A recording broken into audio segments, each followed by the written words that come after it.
Yes, yes, online students, good morning. Please increase the volume.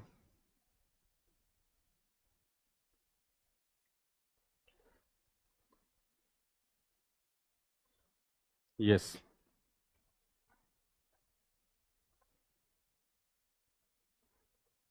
मेरी आवाज़ proper जा रही है ऑनलाइन स्टूडेंट्स?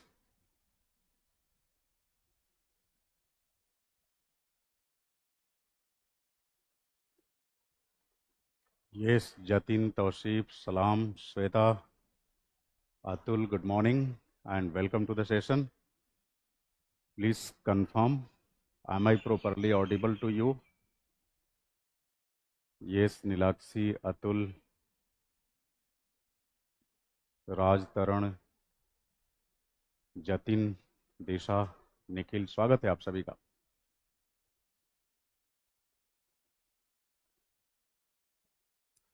शिवम करें, एकलवादी राज्य सिद्धांत का डिक्टेशन रह गया था। वो तो बहुलवादी के साथ ही बताया था कि एकलवाद के विरोध में, है ना?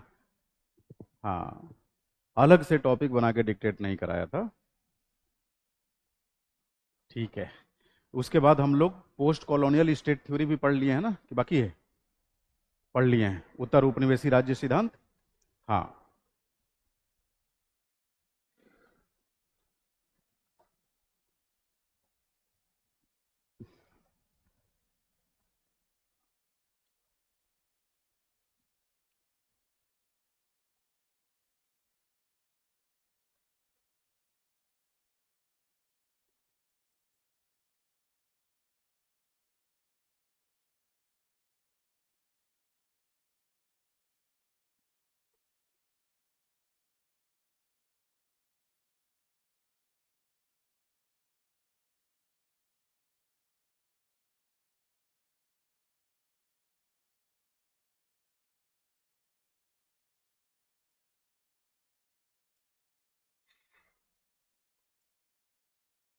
उत्तर उपनिवेशी राज्य सिद्धांत।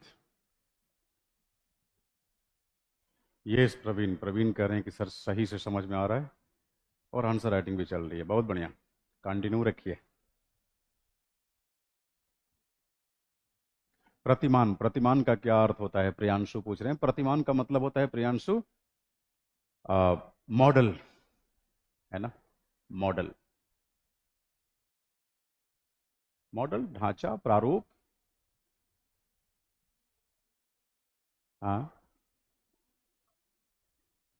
उपागम बोलते हैं अप्रोच को। हाँ हाँ, कहीं कहीं उपागम भी लिख देता है, मतलब एक अर्थ में इस्तेमाल होते हैं। अप्रोच क्या है, मॉडल क्या है, पैटर्न क्या है ना? ठीक है। और प्रॉपर अपना नोट्स रिवीजन करते रहिए, क्योंकि संडे को टेस्ट होगा। आज ट्यूसडे है ना? हाँ, अभी आपके पास समय है।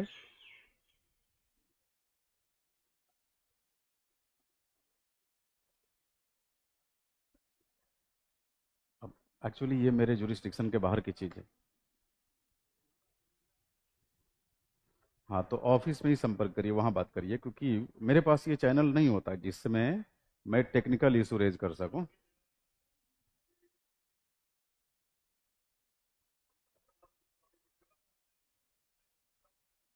हाँ, मैं समझ सकता हूँ, हाँ।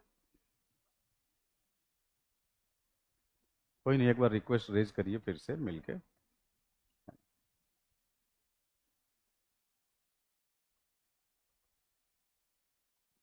हाँ, बहुसंस्कृतिवाद को भी हमने अलग टॉपिक बनाकर पेश नहीं किया, लेकिन बहुसंस्कृतिवाद आपको समझा चुका हूँ। समझा दूं क्या फिर से?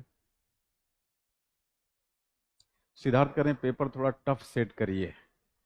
आप ठीक से पढ़ ले रहे हैं इसलिए आपको आसान लग रहा है, पेपर आसान नहीं होता, है ना? पेपर के क्वेश्चंस आसान हैं या मुश्किल हैं, ये इस बात पर निर्भर करता है कि आपने तैयारी कैसे की है।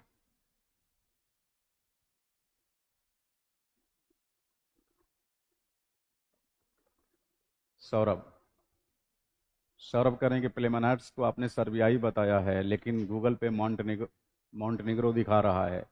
आपको जो मर्जी फिर वही मान लीजिए, है ना?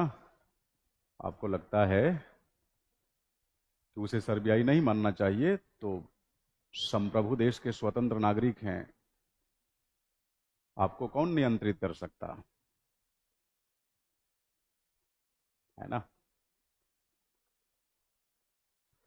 चलिए अब स्टार्ट करते हैं। हाँ, जो टेक्निकल मामले हैं प्रोडक्शन से संबंधित, वो संस्थान के प्रबंधन से संपर्क करिए, कहीं कोई समस्या नहीं आएगी।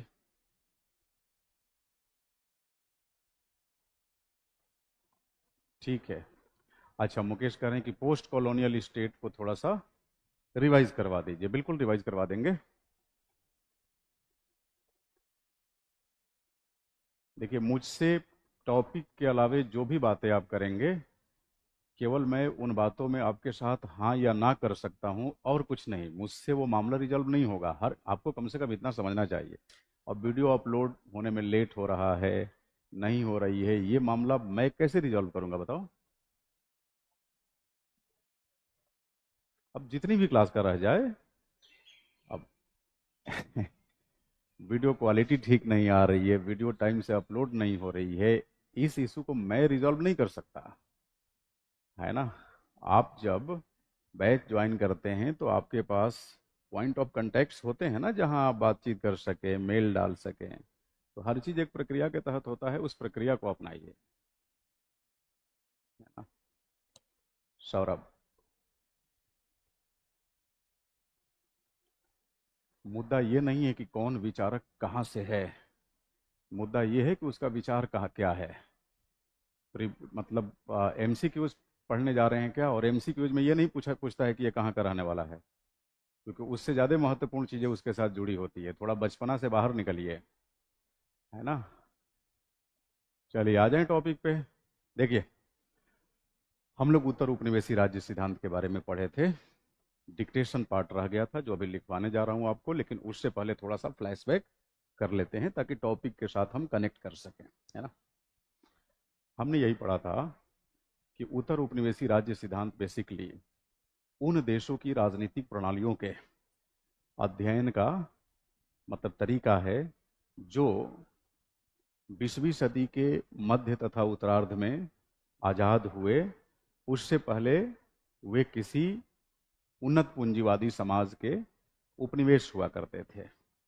अब इन शासनिक प्रणालियों की के साथ कुछ विशिष्टताएं हैं। विशिष्टताएं ये है कि इनके पास जो भी शासन प्रणाली पाई जाती है, उस शासन प्रणाली पर उपनिवेशकों का प्रभाव दिखता है। ऐसा लगता है कि उपनिवेशकों ने इनके ऊपर शासन प्रणाली थोपी है। अच्छा, आप ही बताइए, भारत में जो शासन प्रणाली आप देख रहे हैं, आपको नहीं लगता कि कई अवसरों पर, मतलब कई मामलों में अंग्रेजों ने हमारे ऊपर थोपा है? सीधी सी बात है।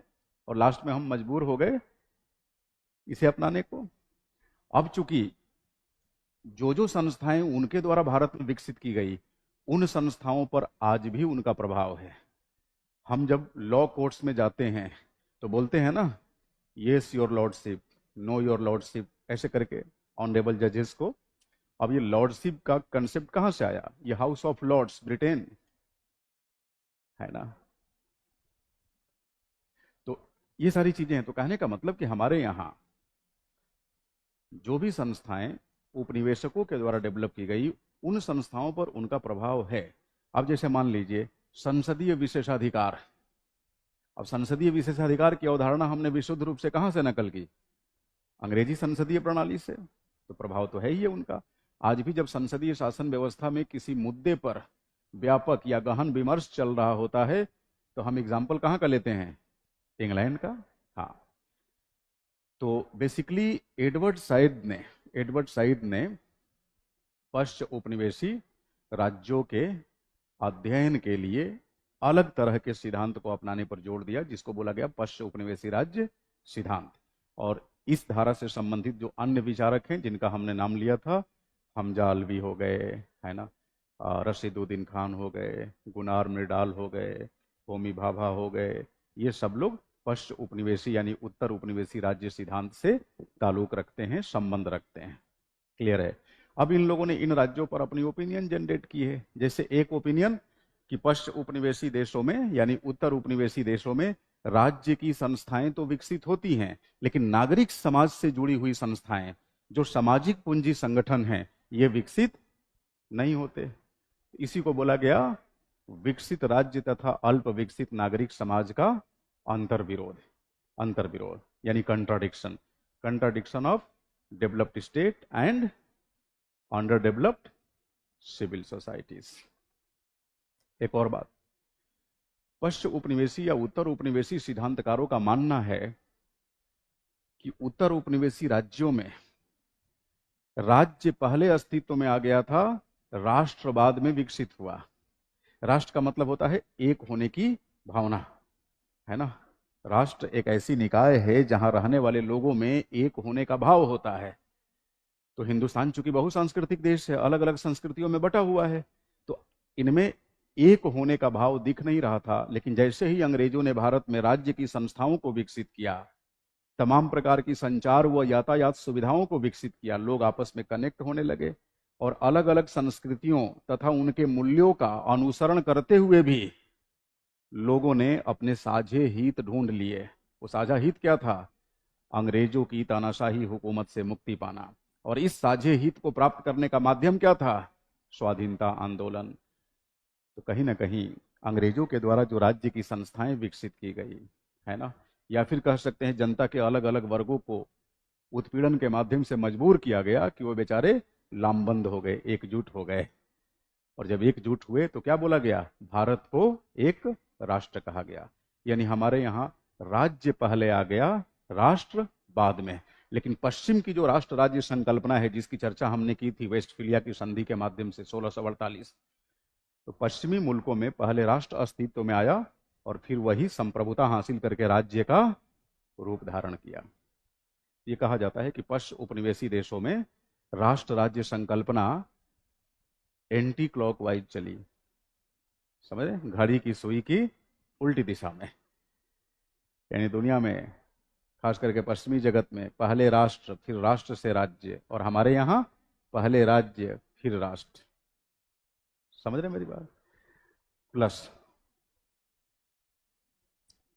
प्लस एक चीज और आप पाएंगे पश्चिम उपनिवेशी राज्य सीधा मत राज्यों के अंदर, जैसा कि गुनार मिर्डल ने कहा कि पश्चिम उपनिवेशी राज्य जो हैं ये अपने निर्णयों पर टिके नहीं रह पाते। ये अपने निर्णयों पर टिके नहीं रह पाते। यानी यहाँ सरकारें फैसला तो करती है, लेकिन जितना जल्दी फैसला करती है, कहीं कह लो उससे कहीं तेज रफ्तार में उन्हें फैसले को वापस लेना पड़ता है। क्यों?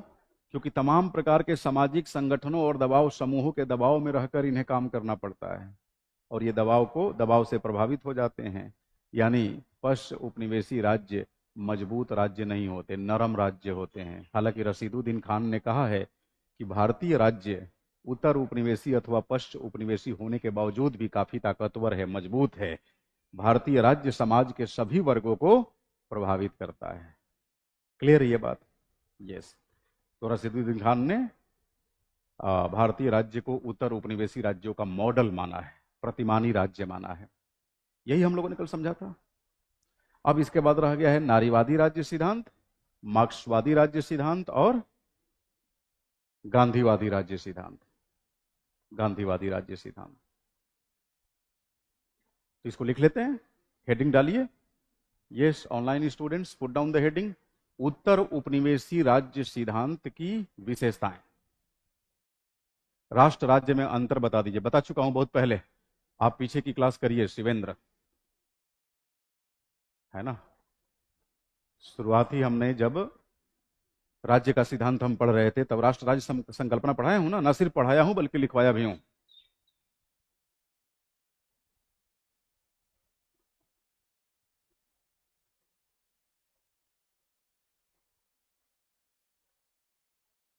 उत्तर उपनिवेशी राज्य सिद्धांत की प्रमुख विशेषताएं, टेक डाउन। पहली विशेषता,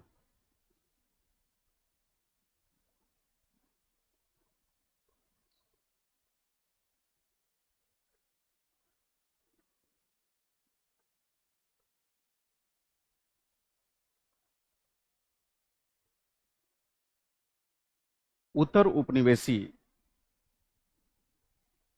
सिद्धांतकारों के अनुसार उत्तर उपनिवेशी सिद्धांतकारों के अनुसार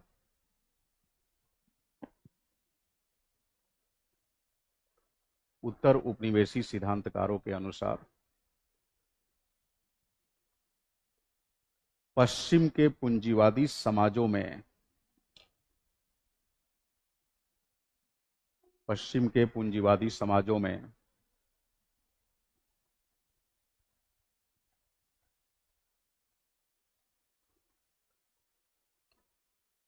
पश्चिम के पूंजीवादी समाजों में राष्ट्र ने राज्य का निर्माण किया। राष्ट्र ने राज्य का निर्माण किया, जबकि जबकि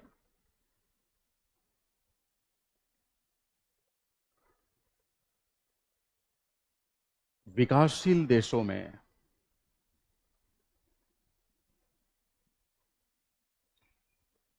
जबकि विकासशील देशों में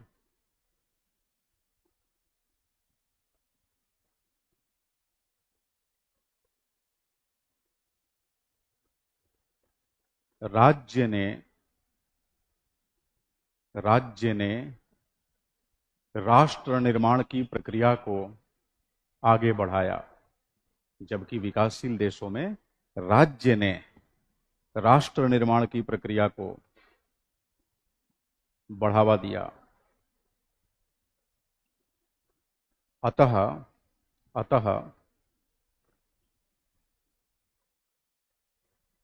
इन देशों में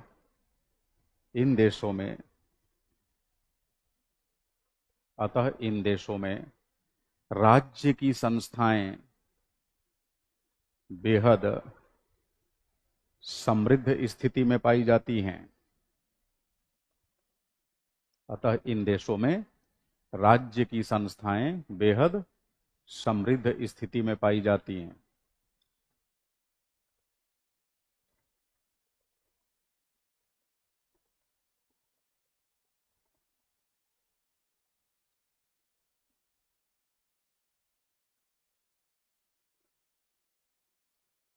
पश्चिमी जगत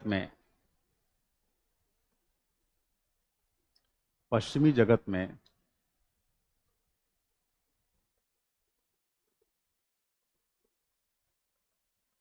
राज्य का विकास पश्चिमी जगत में राज्य का विकास एक राष्ट्र एक राज्य सिद्धांत के आधार पर हुआ। पश्चिमी जगत में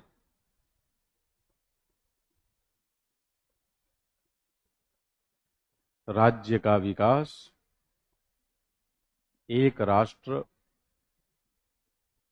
एक राज्य सिद्धांत के आधार पर हुआ, तथा इसके मूल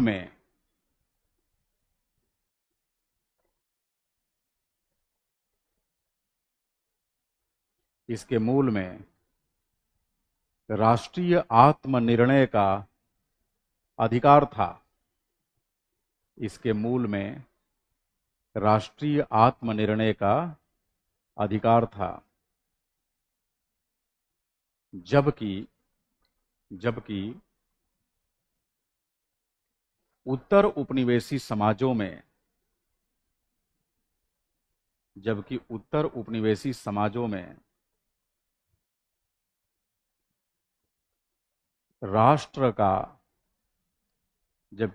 उपनिवेशी समाजों में राष्ट्र का स्वाभाविक विकास नहीं हुआ।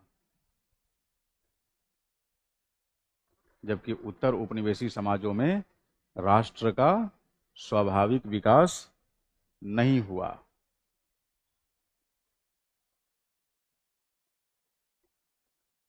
बल्कि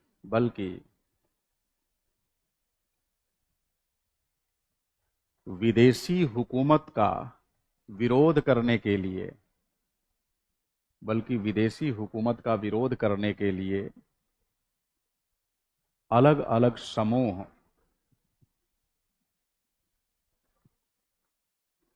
बल्कि विदेशी हुकूमत का विरोध करने के लिए अलग अलग समूह एक राष्ट्र के रूप में संगठित हो गए।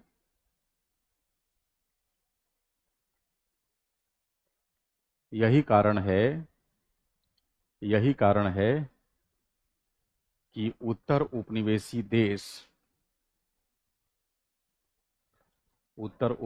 देश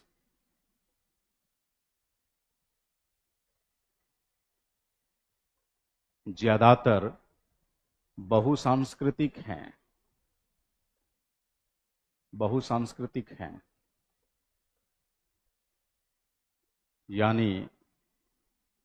यानी उनके यहाँ बहुसंस्कृतिवाद पाया जाता है।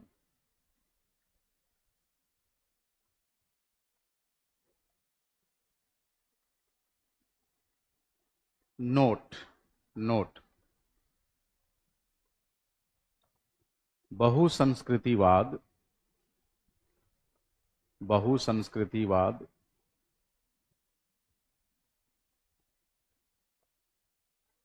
एक ऐसी अवधारणा है जो एक ही साथ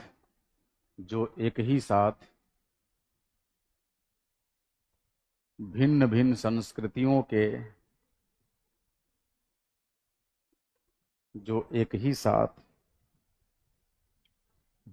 संस्कृतियों के अस्तित्व को स्वीकार करती है।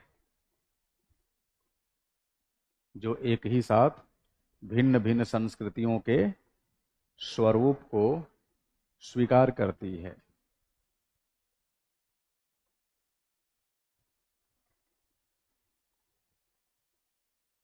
इस अवधारणा के तहत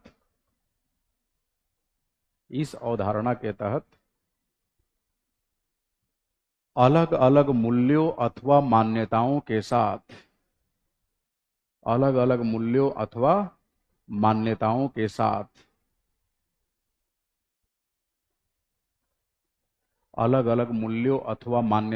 साथ साथ के बाद ब्रैकेट में लिखेंगे, चाहे वे एक दूसरे के विरुद्ध ही क्यों ना हो, चाहे वे एक दूसरे के विपरीत ही क्यों ना हो। ब्रैकेट में क्या लिखेंगे? चाहे वे एक दूसरे के विपरीत ही क्यों ना हो, ब्रैकेट क्लोज। तो ब्रैकेट से पहले हमने क्या लिखा कि अलग अलग मान्यताओं के साथ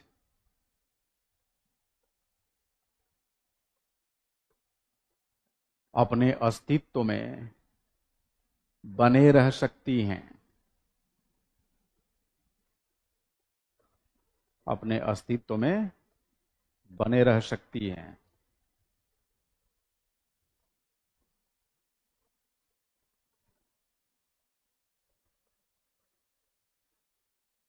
बहुसंस्कृतिवाद एक ऐसी अवधारणा है जो असमानता को समानता से बेहतर मानती है। बहुसंस्कृतिवाद एक ऐसी अवधारणा है जो असमानता को समानता से बेहतर मानती है। जो असमानता को समानता से बेहतर मानती है।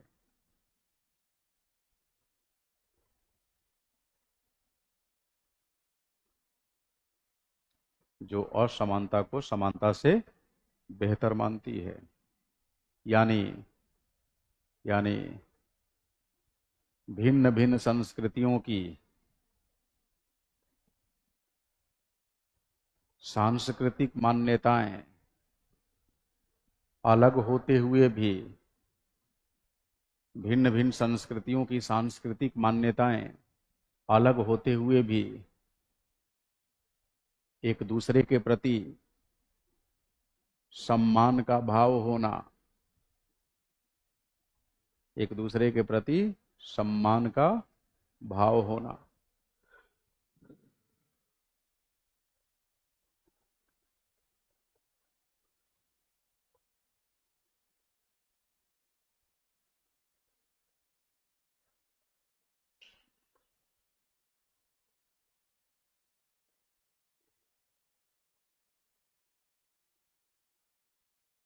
अगला पॉइंट लिखिए, ये तो दूसरे पॉइंट के अंदर ही नोटेबल पॉइंट था ये।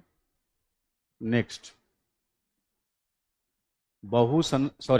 उत्तर उपनिवेशी सिद्धांतकार, उत्तर उपनिवेशी सिद्धांतकार,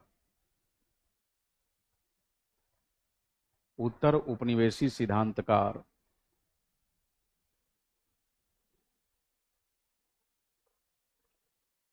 हमजा अलवी के अनुसार, हमजा अलवी, हमजा अलवी के अनुसार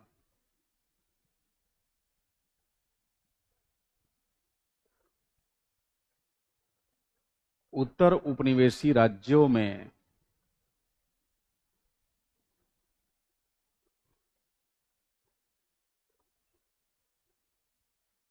अति विकसित राज्य, उत्तर उपनिवेशी राज्यों में अति विकसित राज्य तथा अल्प विकसित, अल्प विकसित नागरिक समाज का अंतर्विरोध पाया जाता है,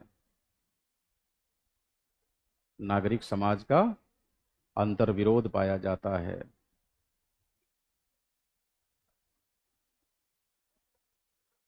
अलवी के अनुसार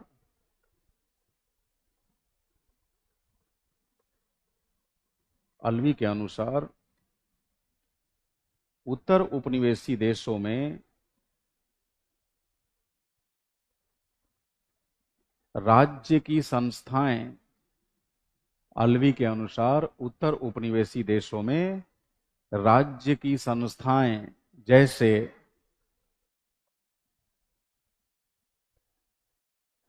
सेना, पुलिस,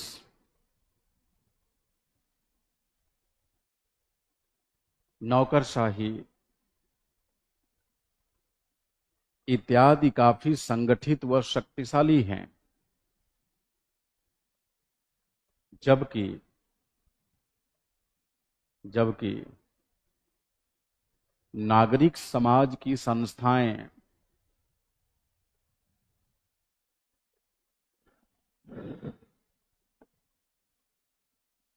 जबकि नागरिक समाज की संस्थाएं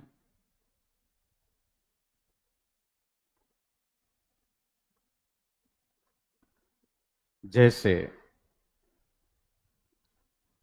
प्रेस, मीडिया, शिक्षा व स्वास्थ्य से जुड़ी विशेषताएं या व्यवस्थाएं, शिक्षा व स्वास्थ्य से जुड़ी व्यवस्थाएं इत्यादि की स्थिति बेहद कमजोर होती है।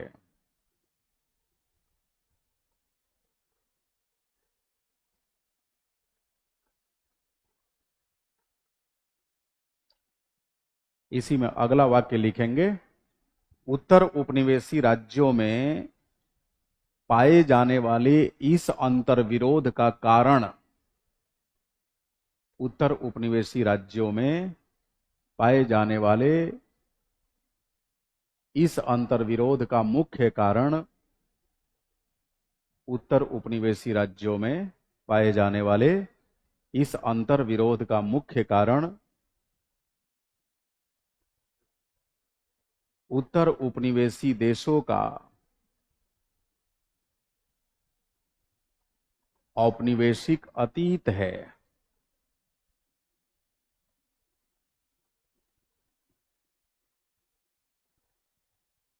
औपनिवेशिक अतीत है।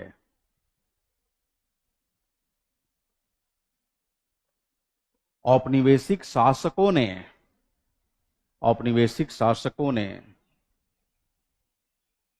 औपनिवेशिक शासकों ने राज्य की संस्थाओं, औपनिवेशिक शासकों ने राज्य की संस्थाओं जैसे, औपनिवेशिक शासकों ने राज्य की संस्थाओं जैसे सेना, पुलिस, नौकरशाही इत्यादि का निर्माण किया, इत्यादि का निर्माण किया और उन्हें काफी मजबूत बनाया, और उन्हें काफी मजबूत बनाया, क्योंकि क्योंकि क्योंकि ये संस्थाएं क्योंकि ये संस्थाएं उपनिवेश पर उनकी पकड़ को क्योंकि ये संस्थाएं उपनिवेश पर उनकी पकड़ को मजबूत बनाती थी।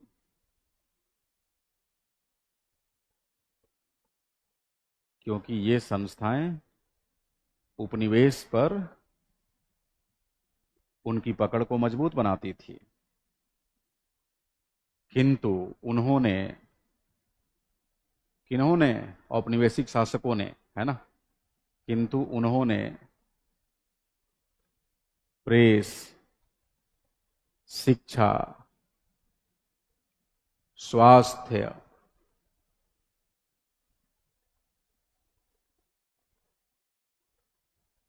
किंतु उन्होंने शिक्षा, स्वास्थ्य, अर्थव्यवस्था इत्यादि को विकसित करने में कोई रुचि नहीं दिखाई।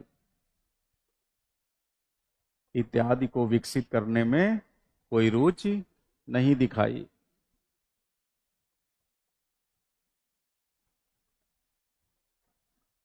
उल्टा इनका दमन किया गया,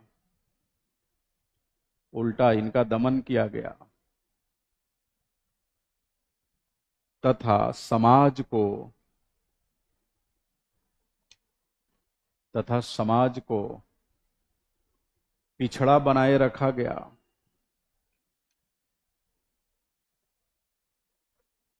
समाज को पिछड़ा बनाए रखा गया। जनता को तमाम प्रकार के अधिकारों से वंचित कर दिया गया। जनता को तमाम प्रकार के अधिकारों से वंचित कर दिया गया, जिसका प्रभाव आज भी उत्तर उपनिवेशी राज्यों पर देखा जा सकता है। जिसका प्रभाव आज भी उत्तर उपनिवेशी राज्यों पर देखा जा सकता है।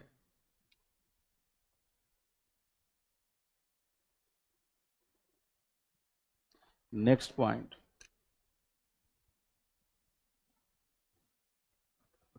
उपनिवेशकों ने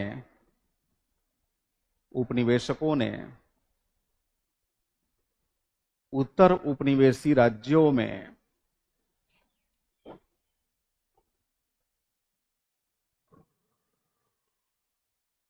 उपनिवेशकों ने उत्तर उपनिवेशी राज्यों में जिन संस्थाओं का निर्माण किया,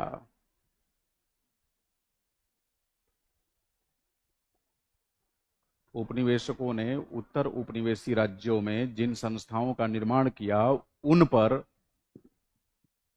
यानी उन संस्थाओं पर आज भी, उन संस्थाओं पर आज भी उनका प्रभाव, किसका प्रभाव? उपनिवेशकों का, आज भी उनका प्रभाव देखने को मिलता है।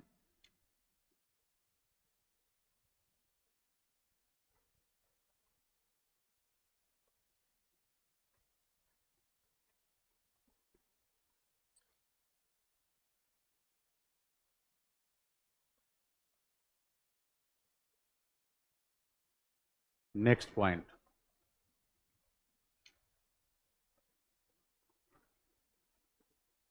उत्तर उपनिवेशी सिद्धांतकारों का मानना है, उत्तर उपनिवेशी सिद्धांतकारों का मानना है कि उत्तर उपनिवेशी राज्यों में कि उत्तर उपनिवेशी राज्यों में राज्य किसी एक वर्ग का यंत्र नहीं है। उत्तर उपनिवेशी राज्यों में राज्य किसी एक वर्ग का यंत्र नहीं है, बल्कि बल्कि यह विदेशी बुर्जुआ, कौमा देशी बुर्जुआ तथा विदेशी बुर्जुआ, बुर्जुआ मतलब धनाढ्य, संपन्न, एलिट, विशिष्ट, विदेशी बुर्जुआ, देशी बुर्जुआ तथा भूस्वामी वर्ग के हितों को पूरा करता है। भूस्वामी, विदेशी बुर्जुआ, देशी बुर्जुआ तथा भूस्वामी वर्ग के हितों को पूरा करता है।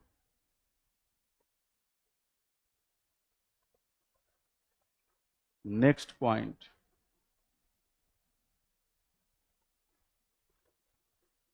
उत्तर उपनिवेशी राज्यों में बहुसांस्कृतिक तत्वों की, उत्तर उपनिवेशी राज्यों में बहुसांस्कृतिक तत्वों की बहुलता होने के कारण उत्तर उपनिवेशी राज्यों में बहुसांस्कृतिक तत्वों की बहुलता होने के कारण राष्ट्रीय पहचान कमजोर हो जाती है तथा भाषाई व धार्मिक पहचान मजबूत होती है।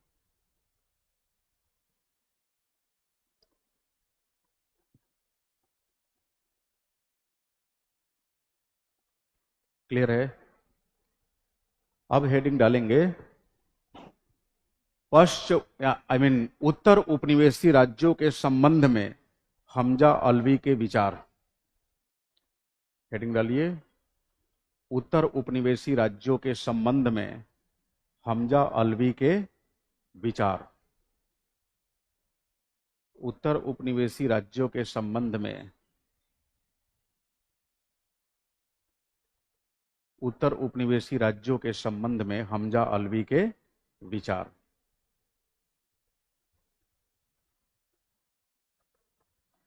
लिखिए, अलवी के अनुसार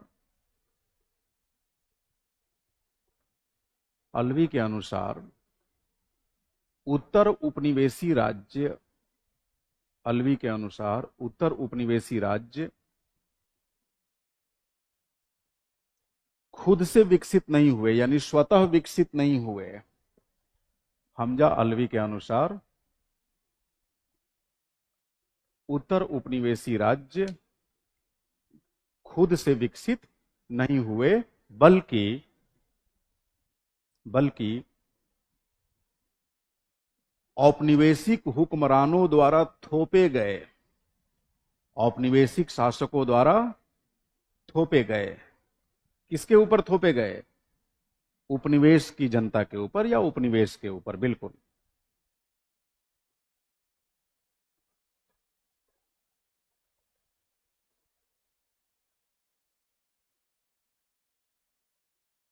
अलवी ने यह भी माना है, अलवी ने क्या, थोपे गए के बाद फिर अगला वाक्य लिखिए। अगला वाक्य, अलवी ने यह भी माना है कि उत्तर उपनिवेशी देश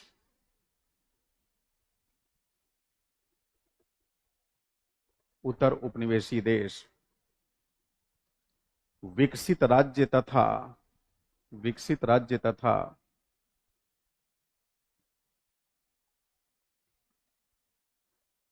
अल्प विकसित नागरिक समाज के अंतर्विरोध से घिरे होते हैं।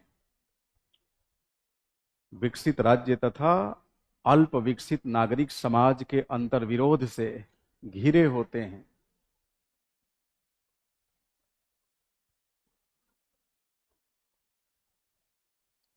ये राज्य यानी उत्तर उपनिवेशी राज्य, ये राज्य स्वाधीनता प्राप्ति के उपरांत भी, ये राज्य यानी उत्तर उपनिवेशी राज्य स्वाधीनता प्राप्ति के उपरांत भी, स्वाधीनता प्राप्ति के उपरांत भी विकसित राज्यों पर किसी न किसी रूप में निर्भर बने हुए हैं, निर्भर बने हुए हैं तथा तथा तथा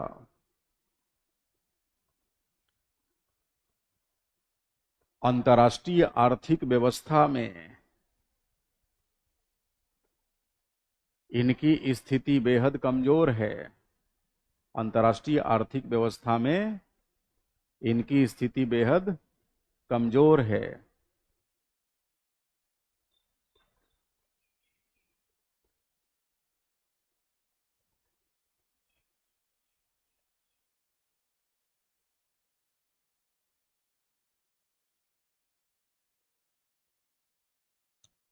अब सब टाइटल डालिए,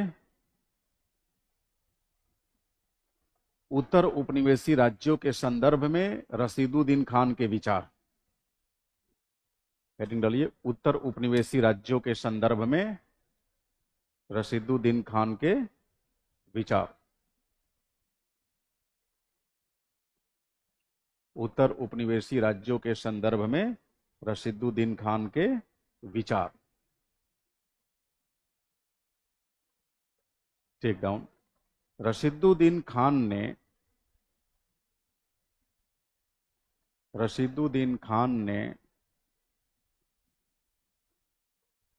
भारतीय राज्य को, रशीदुद्दीन खान ने भारतीय राज्य को उत्तर उपनिवेशी राज्यों को समझने के लिए, रशीदुद्दीन खान ने भारतीय राज्य को उत्तर उपनिवेशी राज्यों को समझने के लिए एक मॉडल राज्य माना है, एक मॉडल राज्य माना है।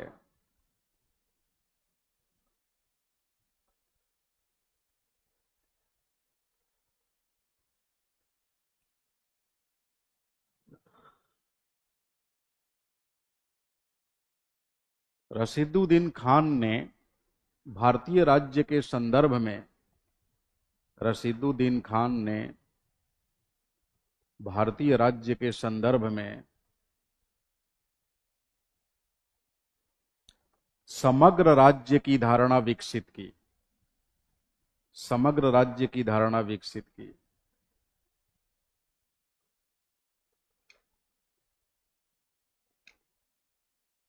समग्र राज्य की धारणा विकसित की। इसके अनुसार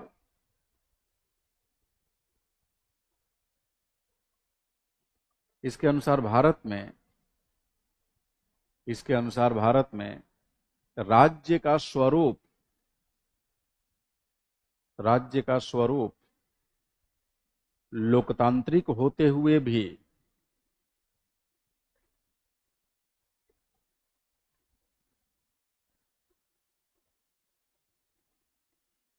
काफी मजबूत है,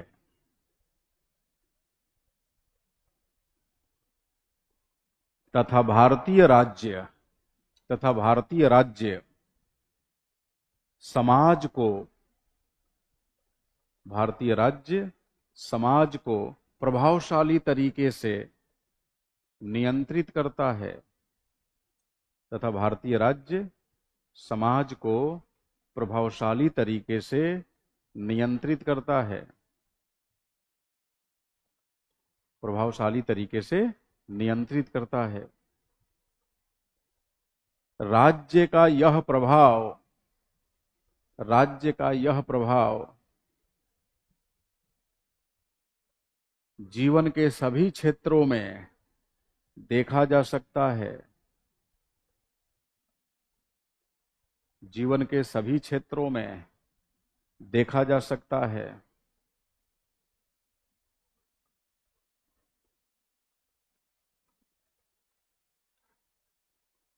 अब हेडिंग डालेंगे, उत्तर उपनिवेशी राज्यों के संदर्भ में गुनार मिर्डाल के विचार। उत्तर उपनिवेशी राज्यों के संदर्भ में गुनार मिर्डाल के विचार।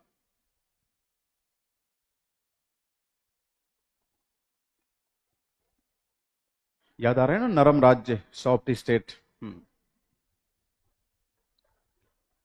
गुनार मिर्डाल ने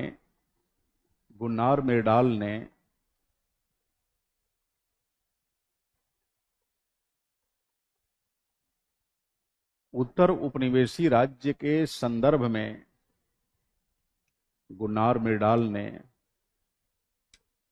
उत्तर उपनिवेशी,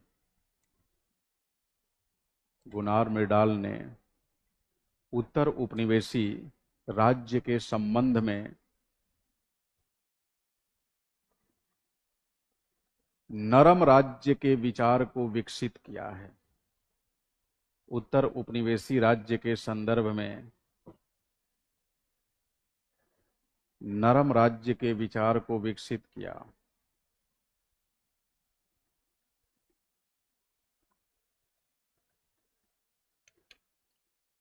नरम राज्य का अभिप्राय ऐसे राज्य से है, नरम राज्य का अभिप्राय ऐसे राज्य से है जो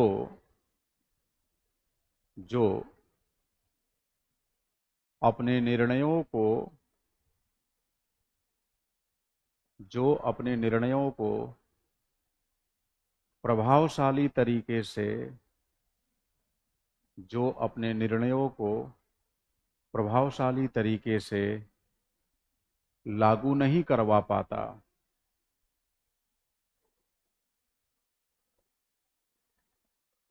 जो अपने निर्णयों को प्रभावशाली तरीके से लागू नहीं करवा पाता।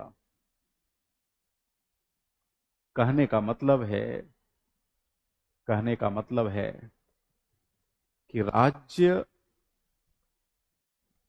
निर्णय तो लेता है, कहने का मतलब है कि राज्य निर्णय तो लेता है, लेकिन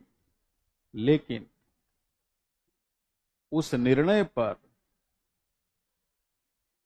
टिका नहीं रह पाता या टिक नहीं पाता, उस निर्णय पर टिक नहीं पाता, बल्कि विभिन्न दबाव समूहों के प्रभाव में आकर, विभिन्न दबाव समूहों के प्रभाव में आकर अपने निर्णय से पीछे हट जाता है।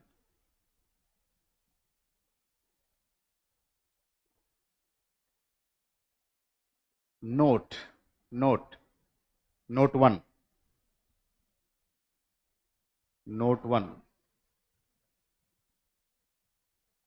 आलोचकों ने उत्तर उपनिवेशी राज्य सिद्धांत को, आलोचकों ने उत्तर उपनिवेशी राज्य सिद्धांत को मार्क्सवाद से प्रेरित पाया है, मार्क्सवाद से प्रेरित पाया है। क्योंकि इस सिद्धांत के तहत, यानी उत्तर उपनिवेशी राज्य सिद्धांत के तहत, क्योंकि इस सिद्धांत के तहत राज्य को देसी बुर्जुआ, विदेशी बुर्जुआ तथा भूस्वामी वर्ग का वर्ग यंत्र माना गया है। देसी बुर्जुआ, विदेशी बुर्जुआ तथा भूस्वामी वर्ग का वर्ग यंत्र माना गया है। जो पूर्णतः सही नहीं है। जो पूर्णतः सही नहीं है।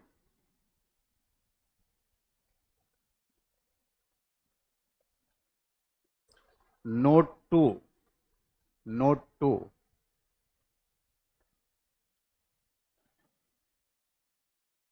Note two. उत्तर उपनिवेशी राज्य सिद्धांत। उत्तर उपनिवेशी राज्य सिद्धांत इस रूप में बेहद महत्वपूर्ण है।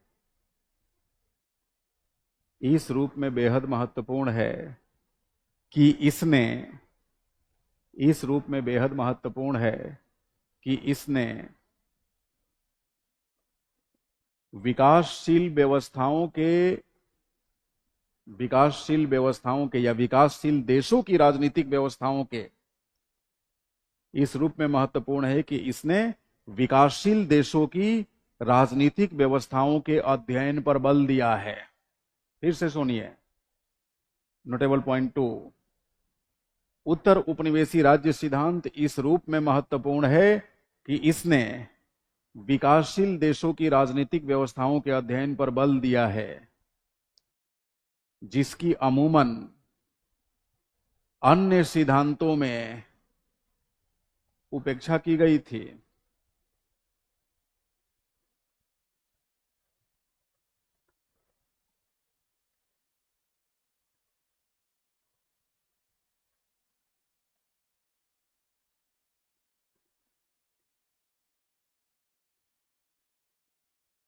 क्लियर है? That's it. तो इस तरह से हम लोगों ने उत्तर उपनिवेशी राज्य सिद्धांत को कंप्लीट कर लिया। अब हम बात करने वाले हैं नारीवादी राज्य सिद्धांत, है ना। नारीवादी, मार्क्सवादी और गांधीवादी।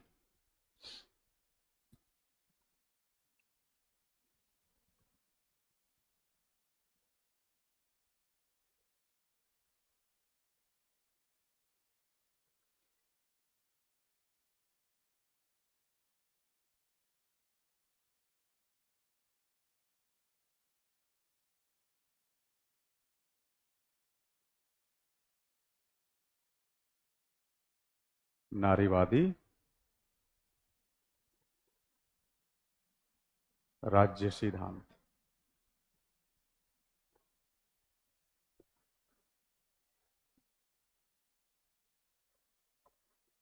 देखिए, नारीवाद के अंदर राज्य के प्रबंधन से जुड़े मामलों के अध्ययन हेतु कोई सुव्यवस्थित सिद्धांत नहीं दिया गया है। समझ रहे हैं मेरी बात? तो अगर देखा जाए तो हम कह सकते हैं कि औपचारिक रूप से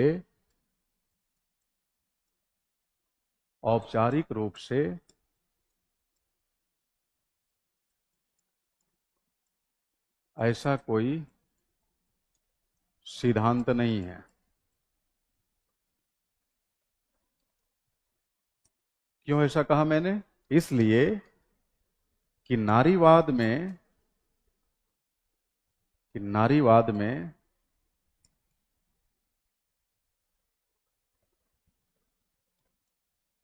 राज्य के प्रबंधन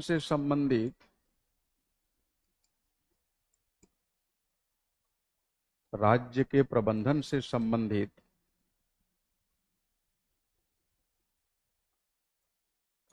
मामलों के व्यवस्थित अध्ययन के संदर्भ में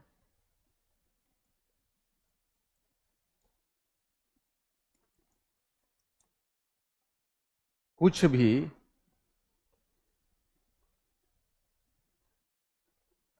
विधिवत रूप से नहीं कहा गया है। समझ रहे मेरी बात? कुछ भी विधिवत रूप से नहीं कहा गया है। तो जब राज्य के प्रबंधन से संबंधित किसी विषय पर विधिवत रूप से कुछ प्रकट नहीं किया जाएगा तो उसे राज्य सिद्धांत कैसे कहेंगे आप? समझ रहे मेरी बात? तो नारीवाद में, नारीवादी विचारधारा के अंदर राज्य से संबंधित कोई सिद्धांत नहीं दिया गया है। हां, राज्य के अंदर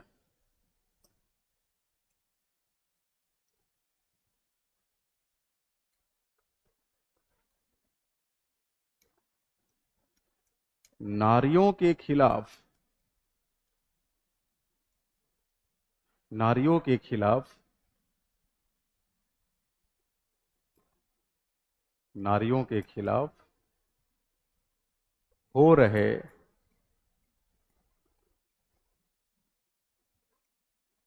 उत्पीड़न के संदर्भ में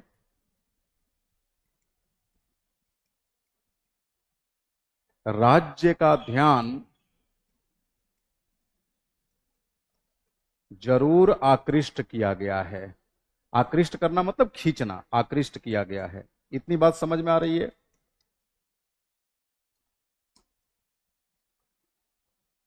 ऑनलाइन स्टूडेंट्स, यानी नारियों के खिलाफ हो रहे उत्पीड़न के संदर्भ में राज्य का ध्यान जरूर आकृष्ट किया गया है। हालांकि राज्य के प्रबंधन से संबंधित गतिविधियों के अध्ययन की बात नहीं की गई है। नारियों के साथ हो रहे उत्पीड़न के खिलाफ राज्य का ध्यान खींचा गया है कि आओ तुम इस मामले में हस्तक्षेप करो और हमें उत्पीड़न से बचाओ। तो आप कह सकते हैं कि नारीवाद का जो दर्शन है, आखिर नारीवाद किस दर्शन को लेकर चलता है?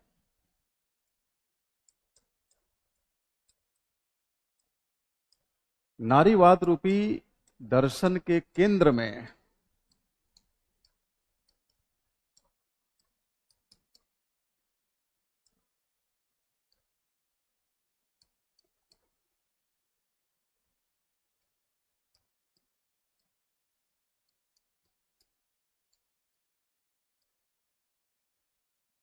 लैंगिक विभेद से नारियों को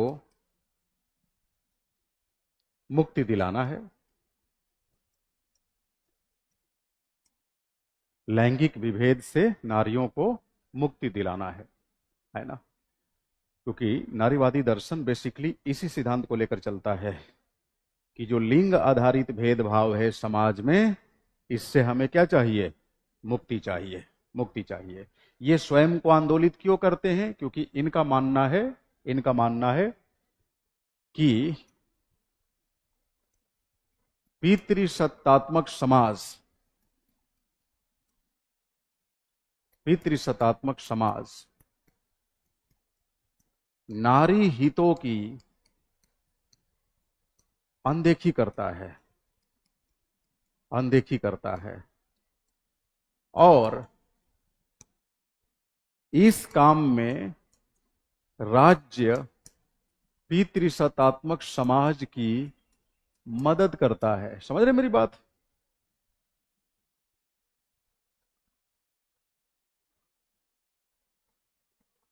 प्रवीण, इन्होंने क्या किया? इन्होंने कहा कि जो पितृसत्ता है, पितृसत्ता, पितृसत्ता बेसिकली हमारे उत्थान के मार्ग में बाधक है। पितृसत्ता के कारण हम लैंगिक विभेद का सामना कर रहे हैं। और मजे की बात यह है कि राज्य इसमें हमारी कोई मदद नहीं कर रहा है, बल्कि राज्य स्वयं पितृसत्ता को बढ़ावा दे रहा है। यानी राज्य पितृसत्तात्मक, पितृसत्तात्मक समाज का एक यंत्र है। राज्य किसका यंत्र है? पितृसत्तात्मक समाज का एक यंत्र है।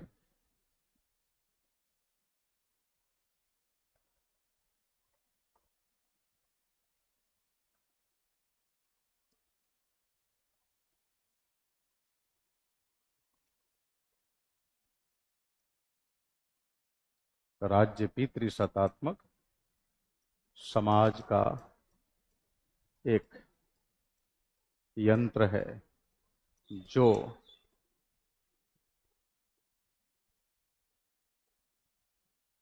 पितृसत्ता को स्थापित करने में मदद प्रदान करता है, पितृसत्ता को स्थापित करने में मदद प्रदान करता है। बिल्कुल प्रवीण, राज्य पितृसत्तात्मक यंत्र है। तो कहने का मतलब कि नारीवादी राज्य सिद्धांत के अंदर, अगर हम राज्य सिद्धांत मान भी ले थोड़ी देर के लिए, तो इस सिद्धांत के अंदर मुख्यतः आप देखेंगे राज्य को कल्प्रिट साबित करने की कोशिश की गई है, राज्य पर आरोप लगाया गया है, केवल राज्य की आलोचना की गई है ना, राज्य की आलोचना। तो नारीवादी कहते हैं, एक विचारिका है, विचारिका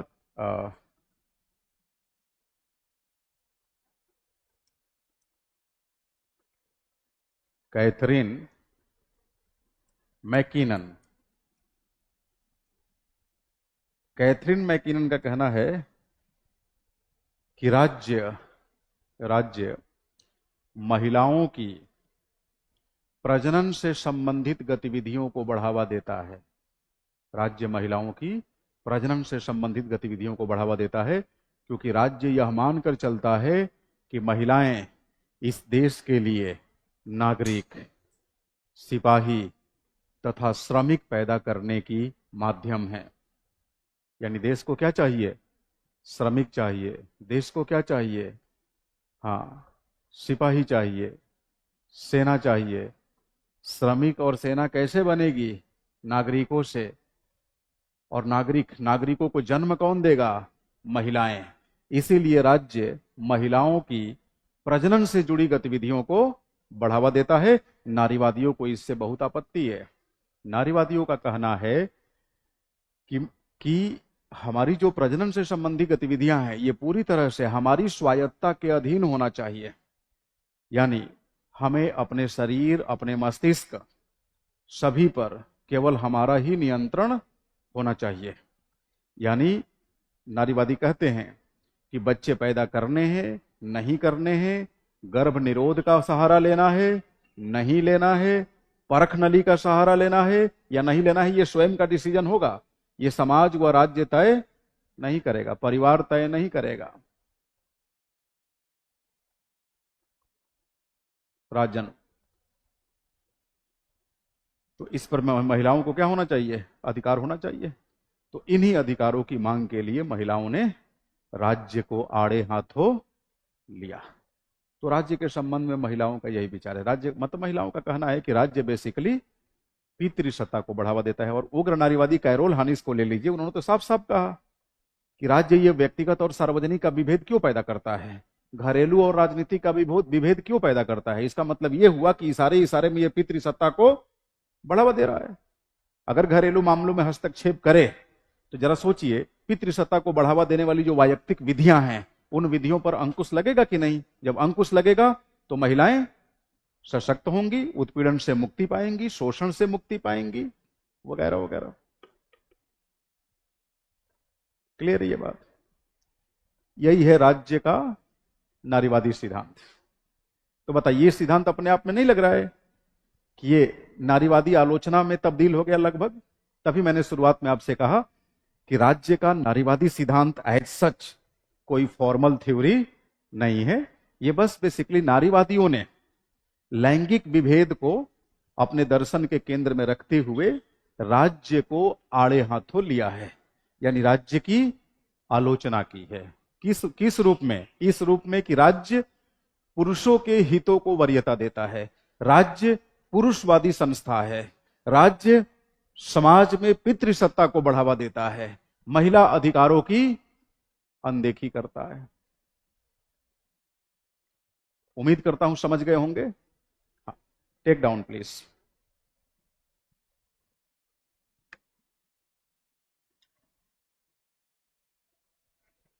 हाँ, अच्छा, इसके पहले का स्लाइड लिखना है कुछ तो लिख लीजिए फटाफट, फिर मैं लिखवाऊंगा।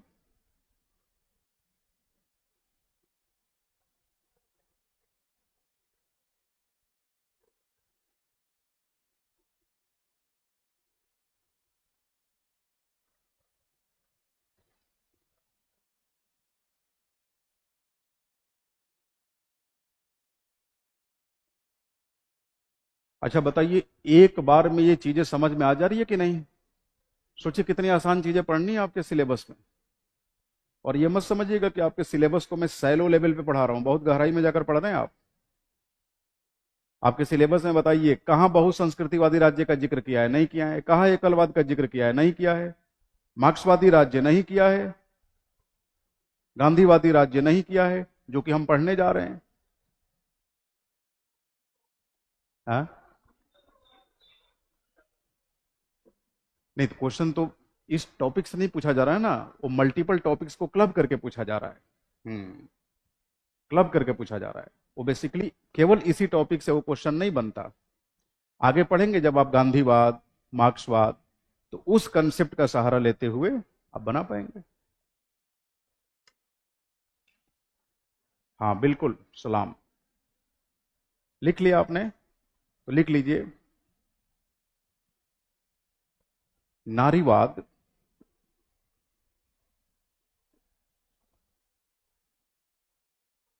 नारीवाद लैंगिक विभेद को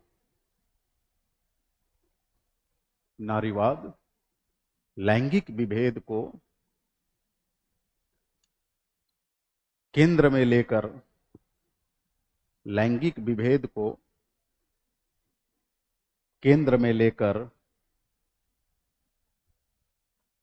चलने वाला दर्शन है।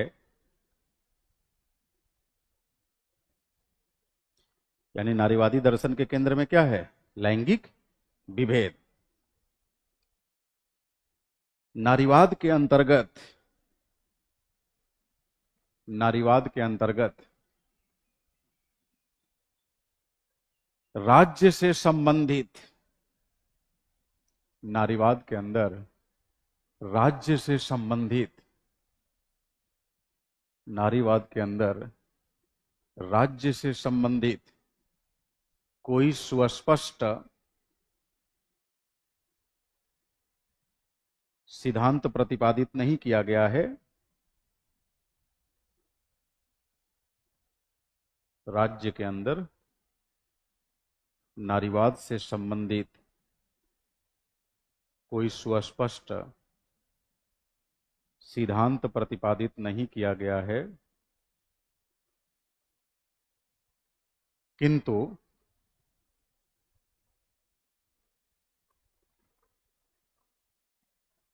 महिलाओं के खिलाफ हो रहे महिलाओं के खिलाफ हो रहे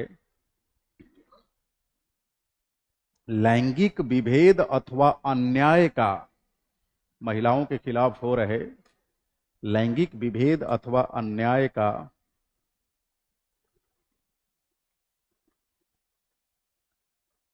विवेचन करते हुए लैंगिक विभेद अथवा अन्याय का विवेचन करते हुए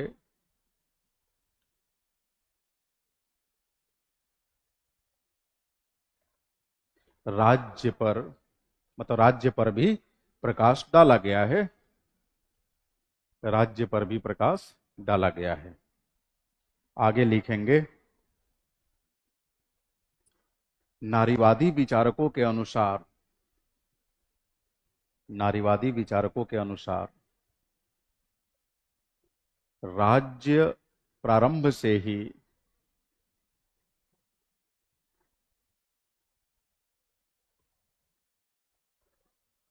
नारीवादी विचारकों के अनुसार राज्य प्रारंभ से ही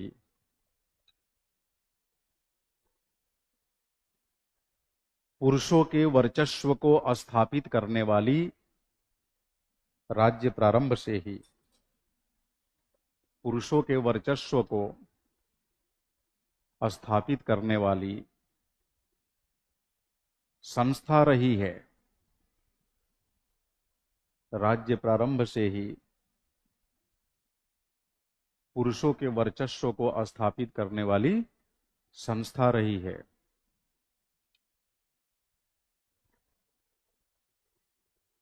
राज्य स्त्रियों की तुलना में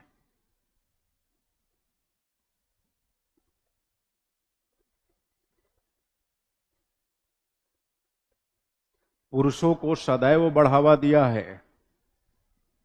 राज्य स्त्रियों की तुलना में पुरुषों को सदैव बढ़ावा दिया है तथा स्त्रियों को दोयम दर्जे का माना है, यानी दूसरे दर्जे का, स्त्रियों को दूसरे दर्जे का नागरिक माना है तथा उन्हें, स्त्रियों को दूसरे दर्जे का नागरिक माना है तथा उन्हें विभिन्न प्रकार के तथा उन्हें विभिन्न प्रकार के अधिकारों से वंचित करने का प्रयास करते रहा है तथा उन्हें विभिन्न प्रकार के अधिकारों से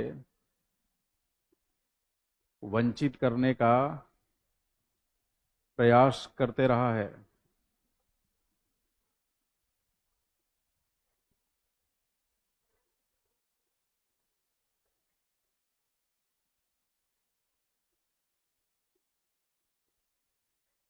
नारी आंदोलनों के दबाव में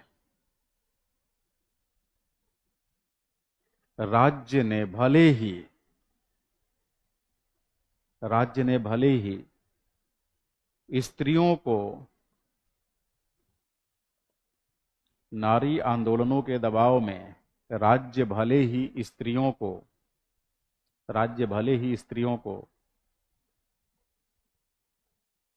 पुरुषों के समान, पुरुषों के बराबर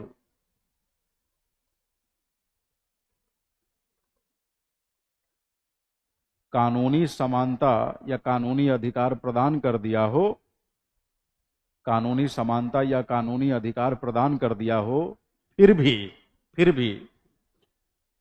प्रत्यक्ष व परोक्ष रूप से,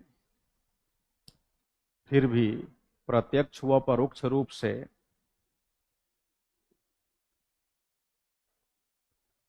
राज्य पितृसत्ता को ही बढ़ावा देता है, फिर भी राज्य परोक्ष या प्रत्यक्ष या परोक्ष रूप से पितृसत्ता को ही बढ़ावा देता है, पितृसत्ता को ही बढ़ावा देता है।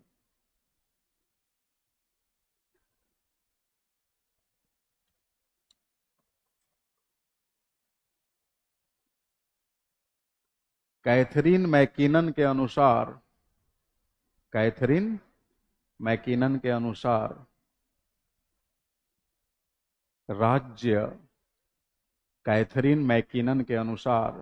राज्य अपने कानूनों के माध्यम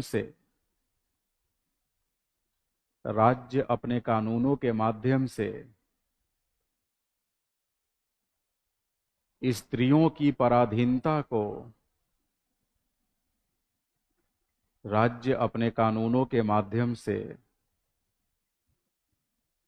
स्त्रियों की पराधीनता को बनाए रखता है, राज्य अपने कानूनों के माध्यम से स्त्रियों की पराधीनता को बनाए रखता है तथा स्त्रियों की जैविक भूमिका को, बायोलॉजिकल रोल है ना, प्रजनन संबंधी भूमिका समझ लीजिए, स्त्रियों की जैविक भूमिका को बढ़ावा देता है। अगला वाक्य लिखिए इसी में, राज्य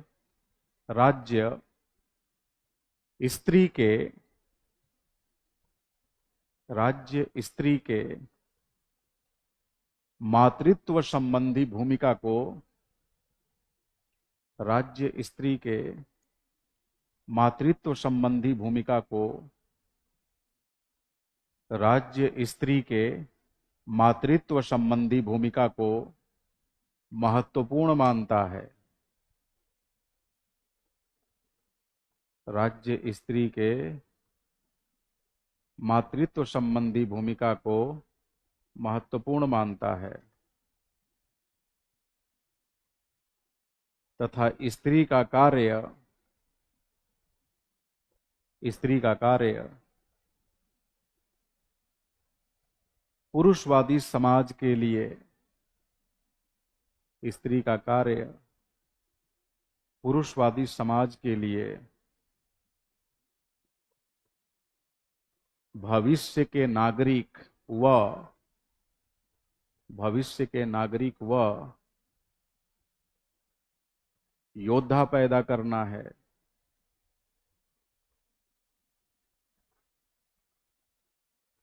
भविष्य का नागरिक व योद्धा पैदा करना है।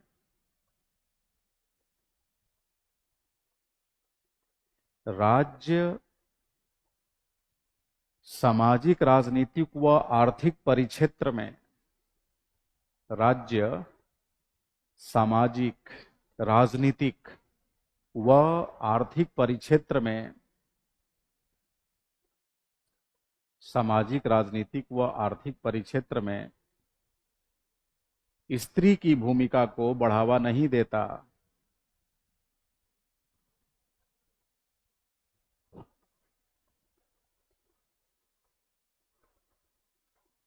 सामाजिक, राजनीतिक व आर्थिक परिक्षेत्र में स्त्री की भूमिका को बढ़ावा नहीं देता।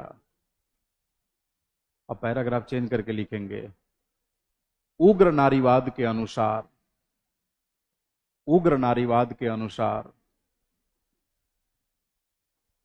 उग्र नारीवाद के अनुसार राज्य पितृसत्ता को, राज्य पितृसत्ता को बढ़ावा देने का एक साधन है।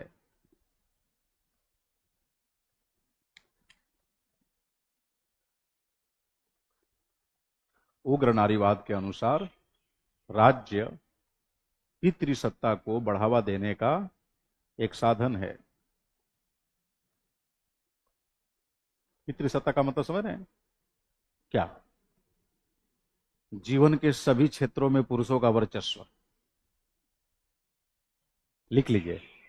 पितृसत्ता का सामान्य अभिप्राय है,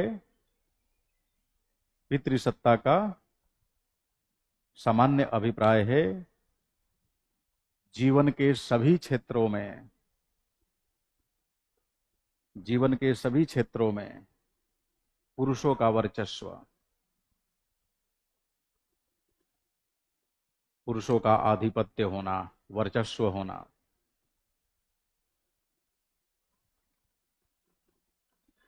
नारीवादियों ने राज्य का विवेचन करते हुए, नारीवादियों ने राज्य का विवेचन करते हुए यह मांग रखी, यह मांग की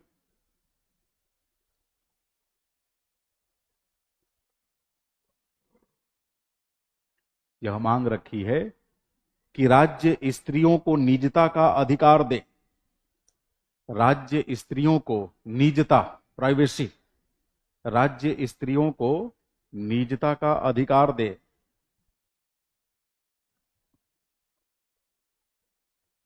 निजता का अधिकार दे। स्त्रियों के संबंध में निजता का अर्थ है, स्त्रियों के संबंध में निजता का अर्थ है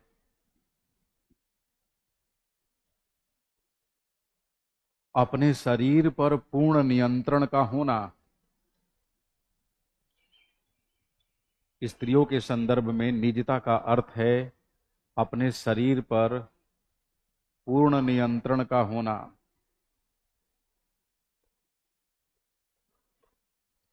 इसी को प्रजनन मूलक स्वतंत्रता का अधिकार कहा गया। इसी को प्रजनन मूलक स्वतंत्रता का अधिकार कहा गया, राइट टू रिप्रोडक्टिव फ्रीडम। इसी को प्रजनन मूलक स्वतंत्रता का अधिकार कहा गया।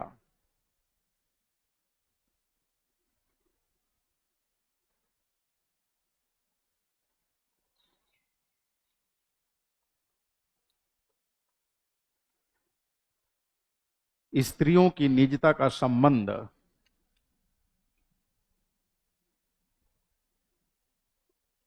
उन्हें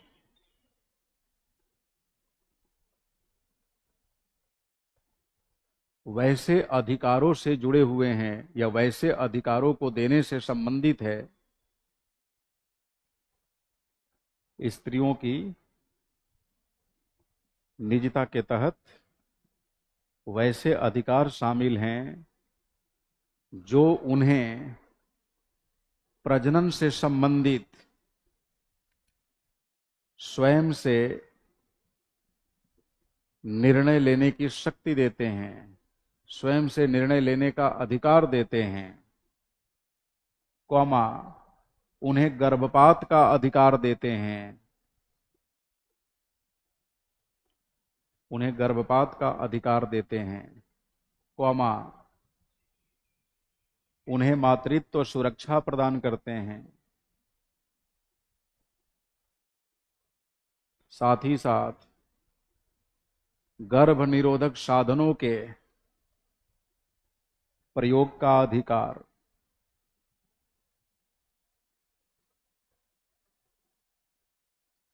नोट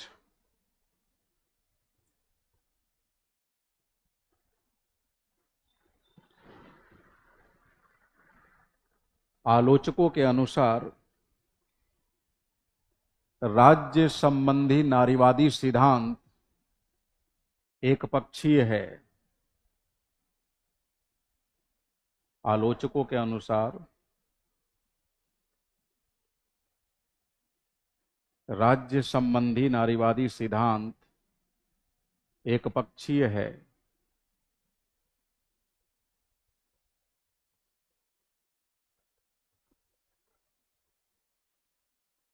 क्योंकि यह राज्य द्वारा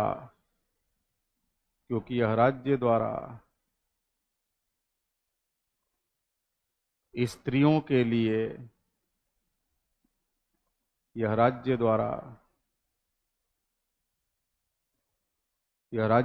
स्त्रियों के लिए किए जाने वाले सकारात्मक कार्यों की उपेक्षा करता है। यह राज्य द्वारा स्त्रियों के लिए किए जाने वाले सकारात्मक कार्यों की उपेक्षा करता है।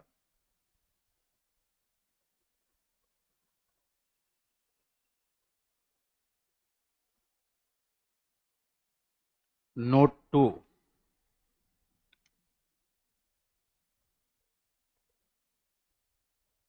नारीवादी राज्य सिद्धांत आधुनिक युग में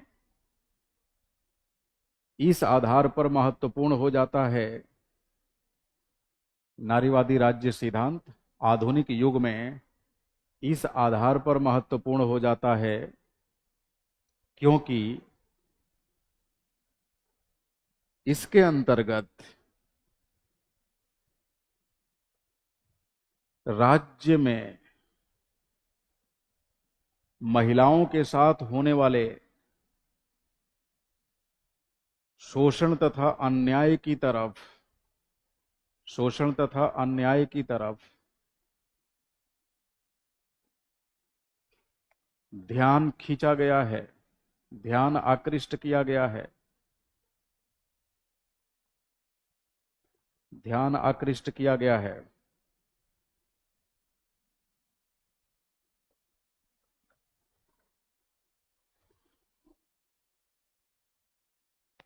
Now put down the heading.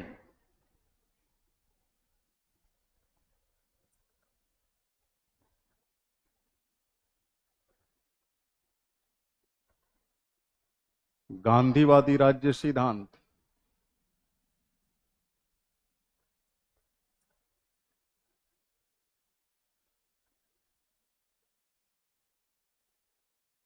गांधीवादी राज्य सिद्धांत।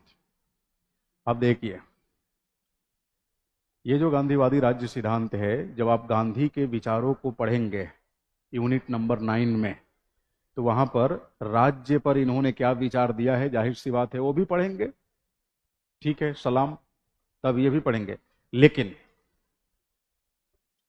जब हम चूंकि राज्य सिद्धांत अभी पढ़ रहे हैं, तो गांधी ने राज्य पर जो विचार प्रकट किया है, अगर यही पढ़ लें तो आपको नहीं लगता कि राज्य सिद्धांत से जुड़े प्रश्नों को एड्रेस करने में सहूलियत होगी? तो इसलिए सिलेबस में उल्लेखित न होने के बावजूद भी, मतलब यूनिट 2 में मेंशन न होने के बावजूद भी, हम लोग यहीं पर करने जा रहे हैं। प्रवीण, हाँ, तो देखिए,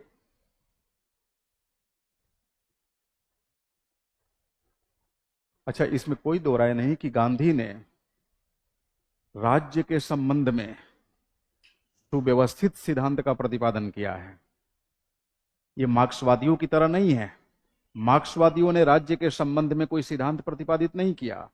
वो तो कहिए उदारवादी राज्य की आलोचना के चक्कर में राज्य पर तमाम बातें उन्होंने कह डाली, जिसको हम मार्क्सवादी राज्य सिद्धांत के रूप में पढ़ते हैं। तो जिस प्रकार नारीवाद में राज्य से संबंधित कोई सुस्पष्ट या सुव्यवस्थित सिद्धांत प्रतिपादित नहीं हुआ, ठीक वैसे ही मार्क्सवाद में भी आपको देखने को मिलेगा। लेकिन गांधीवाद के साथ ऐसा नहीं है। आपकी तबीयत ठीक है? तबीयत ठीक है? हाँ, थोड़े अनकंफर्टेबल मुझे लग रहे हो, इसलिए मैं कहा।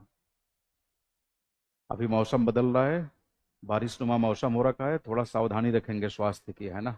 हाँ, चलो। तो गांधी ने आदर्श तथा व्यवहार, है ना, दोनों ही स्तरों पर दो प्रकार के राज्यों की वकालत की है, जिसे हम उनके राज्य सिद्धांत के रूप में कंसीडर करते हैं। हालांकि उनका राज्य सिद्धांत वर्तमान दौर के लिए बहुत प्रासंगिक नहीं है। कुछ मामलों में थोड़ा मोड़ा प्रासंगिक है, लेकिन बहुत प्रासंगिक नहीं है। जैसे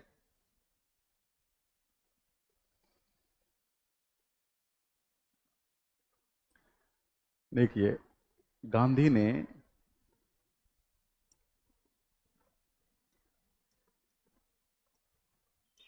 आदर्श अथवा चिंतन के स्तर पर, गांधी ने आदर्श अथवा चिंतन के स्तर पर जिस राज्य की वकालत की है, उसे कहा जाता है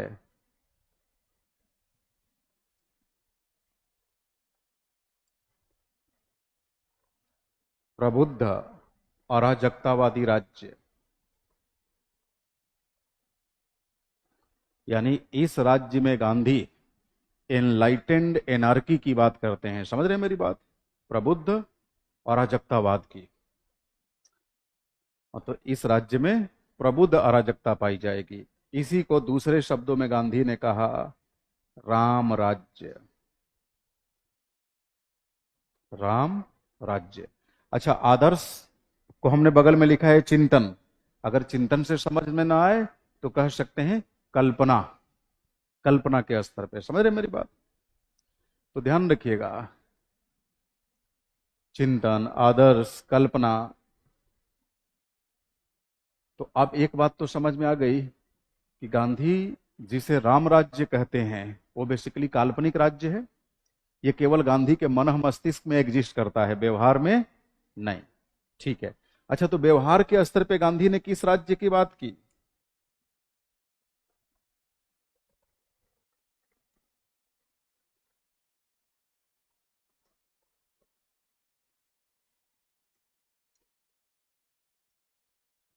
व्यवहार के स्तर पे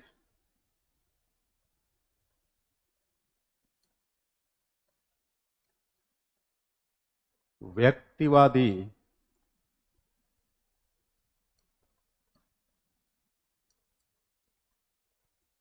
लोकतांत्रिक राज्य। कैसा राज्य? व्यक्तिवादी लोकतांत्रिक राज्य।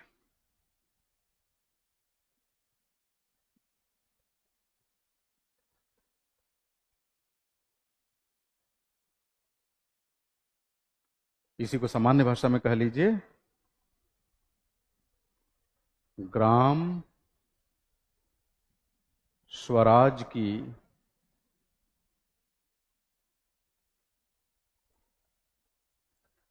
अवधारणा को, ग्राम स्वराज की अवधारणा को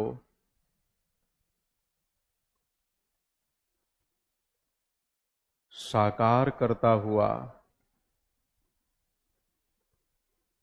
तथा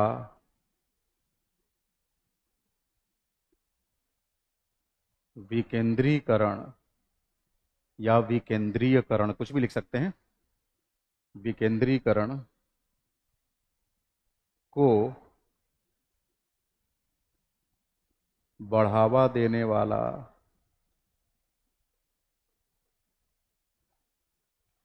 पंचायती राज, बढ़ावा देने वाला पंचायती राज। समझ रहे मेरी बात? ये कैसा राज्य है गांधी का? ये हकीकत का राज्य है, व्यवहारिक दुनिया में ये एग्जिस्ट करेगा। इसी को गांधी जी ने किस नाम से पुकारा? व्यक्तिवादी लोकतांत्रिक राज्य। तो अब जरा एक एक करके इसको समझते हैं। अगर दोनों को समझ गए तो गांधी का राज्य सिद्धांत समझ गए।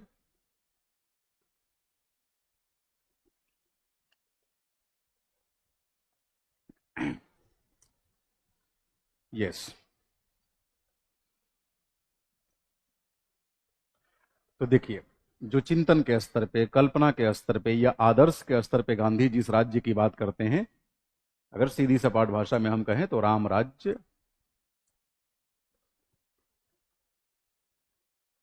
ध्यान रखिएगा, ये राम राज्य कोई राज्य नहीं है, बल्कि राज्य विहीन समाज है।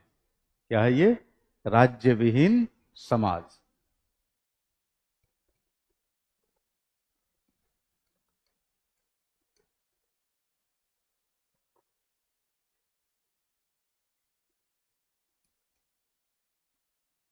राज्य विहीन समाज। अब सवाल ये उठता है कि अगर समाज है तो समाज में लोग होंगे, होंगे ना, क्योंकि समाज किससे बनता है? लोगों से। और प्लस ये जो समाज है ये राज्य विहीन है। इसका मतलब आप ही बताएं, राज्य किससे बनता है? अपनी संस्थाओं से। राज्य की संस्थाएं क्या है? पुलिस, सेना, न्यायालय, यही सब है ना राज्य की संस्थाएं। नीलाक्षी, राज्य की संस्थाएं। तो राज्य विहीन होना मतलब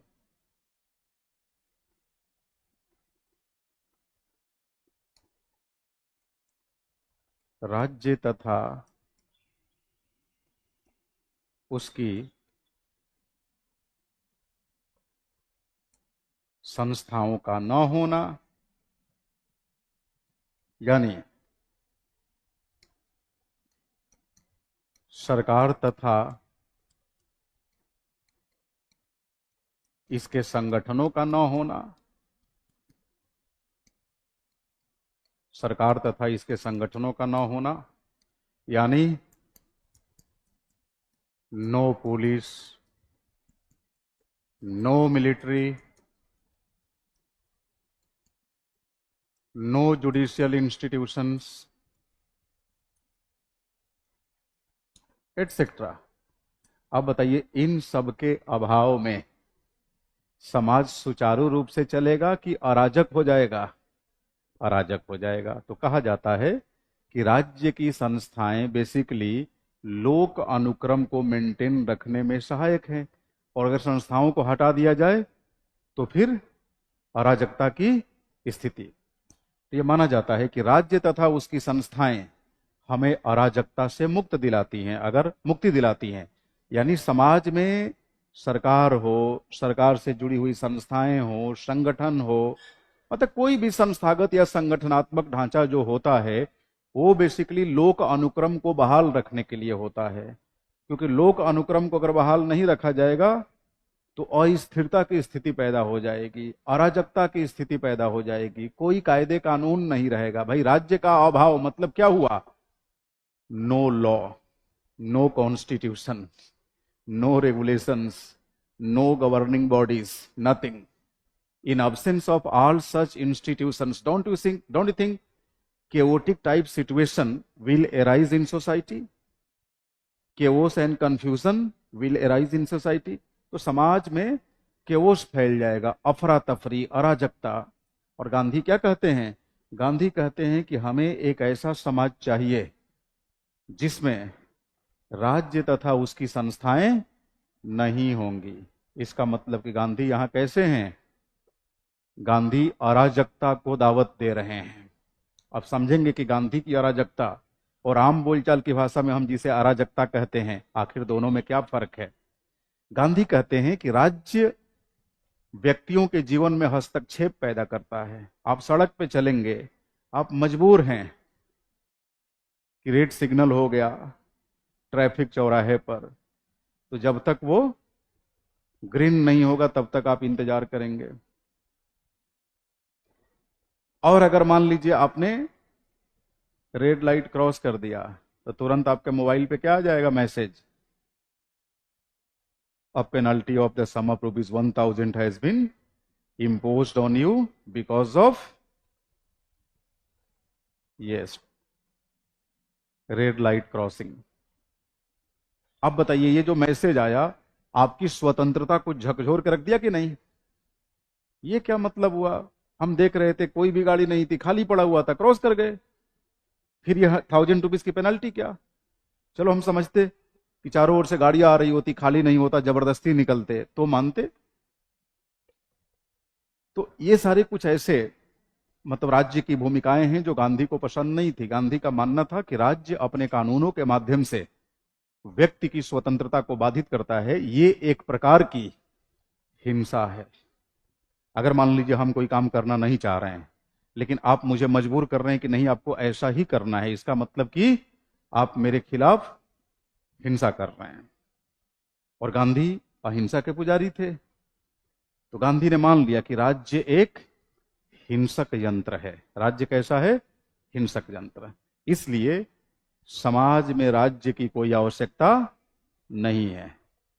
अब जिस समाज में राज्य न हो, राज्य न हो मतलब सरकार, सरकार की संस्थाएं, पुलिस, मिलिट्री इत्यादि न हो, बताइए वहां अराजकता फैल जाएगी कि नहीं? तो यहीं से नाम आया अराजकता का। मतलब गांधी के राज्य में राम राज्य कैसा है?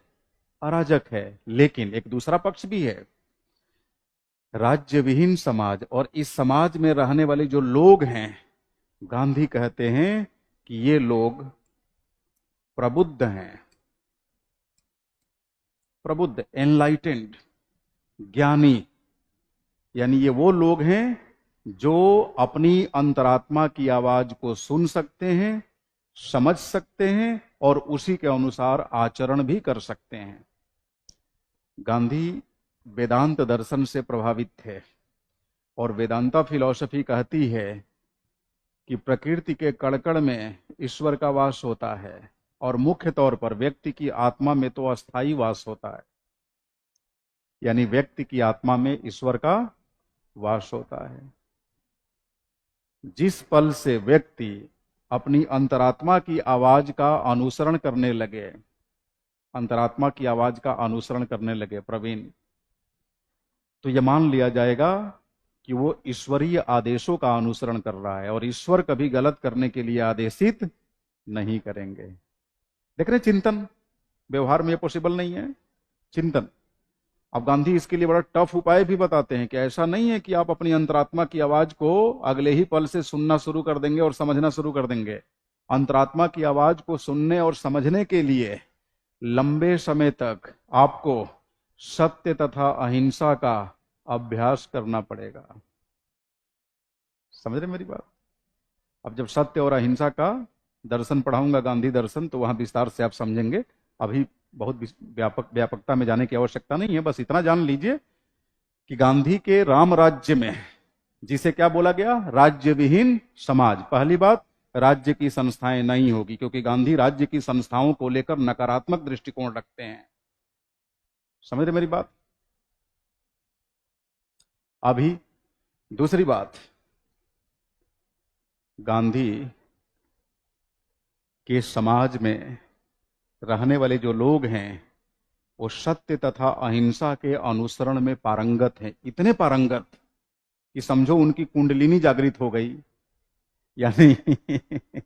यानी वे अपनी अंतरात्मा की आवाज को सुन सकते हैं, समझ सकते हैं, तदनुसार आचरण भी कर सकते हैं, और अंतरात्मा आपको गलत करने का निर्देश नहीं देगी, क्योंकि अंतरात्मा में साक्षात ईश्वर का वास है। ईश्वर कभी गलत करने के लिए आदेश नहीं देंगे। तो ऐसे व्यक्ति गलत करेंगे ही नहीं। प्रवीण, हाँ, अराजकता मतलब सरकार तथा उसकी संस्थाओं का न होना। तभी तो नाम दिया गया कि ये जो अराजकता है वो कैसी अराजकता है। अराजकता मतलब जिसको जो मर्जी वही करे। समझ रहे मेरी बात? इसको बोला गया अराजकता। लेकिन गांधी के राम राज्य में जो अराजकता है वो प्रबुद्ध अराजकता है। मतलब इस राज्य में रहने वाले जो लोग हैं उनको मालूम है कि मेरे कर्तव्य क्या है, और सभी केवल अपने कर्तव्यों की चिंता करते हैं, अधिकारों की चिंता नहीं करते। क्योंकि सबको मालूम है कि अगर हम सभी अपने अपने हिस्से के कर्तव्यों का ठीक तरीके से निर्वहन कर दें तो किसी को अधिकारों की प्राप्ति के लिए मारामारी करने की आवश्यकता ही नहीं। गांधी दर्शन में अधिकार तथा कर्तव्य दोनों को एक दूसरे का पूरक माना गया है, और इन दोनों में मीन्स अधिकार तथा कर्तव्य में कर्तव्य को वरीयता दी गई है। अधिकार क्या है? अधिकार बेसिकली अपनी संभावनाओं को साकार करने के लिए अवसरों की पूर्ति का नाम है। जब कोई व्यक्ति इतना अवसर प्राप्त कर ले, इतनी अपॉर्चुनिटी हासिल कर ले कि वो उसकी मदद से अपनी संभावनाओं को पूर्ण कर सके, तो जाहिर सी बात है वो अधिकार प्राप्त कर रहा है। कल को आप ब्यूरोक्रेसी ज्वाइन करेंगे, सरकार की नीतियों का कुशलतापूर्वक, दक्षतापूर्वक क्रियान्वयन सुनिश्चित करेंगे, तो बताइए जो नीडी होगा, जो जरूरतमंद होगा, सरकार की नीतियों के कुशल क्रियान्वयन से लाभान्वित होगा कि नहीं? लाभान्वित होगा तो उसके सामने जो उसकी संभावनाएं दिख रही है उन संभावनाओं को साकार कर पाएगा कि नहीं? तो आपका कर्तव्य उसके लिए अधिकार बना या नहीं बना? और अगर मान लीजिए आप कर्तव्यहीनता दिखाएं, करप्शन फैलाएं, सरकार की योजनाओं का ठीक से क्रियान्वयन न करें, तो बताइए उन योजनाओं के जो लाभार्थी हो सकते थे उन्हें अपनी संभावनाओं को साधने के लिए क्या अवसर मिल पाएगा? नहीं। तो आपने उन्हें अधिकारों से वंचित कर दिया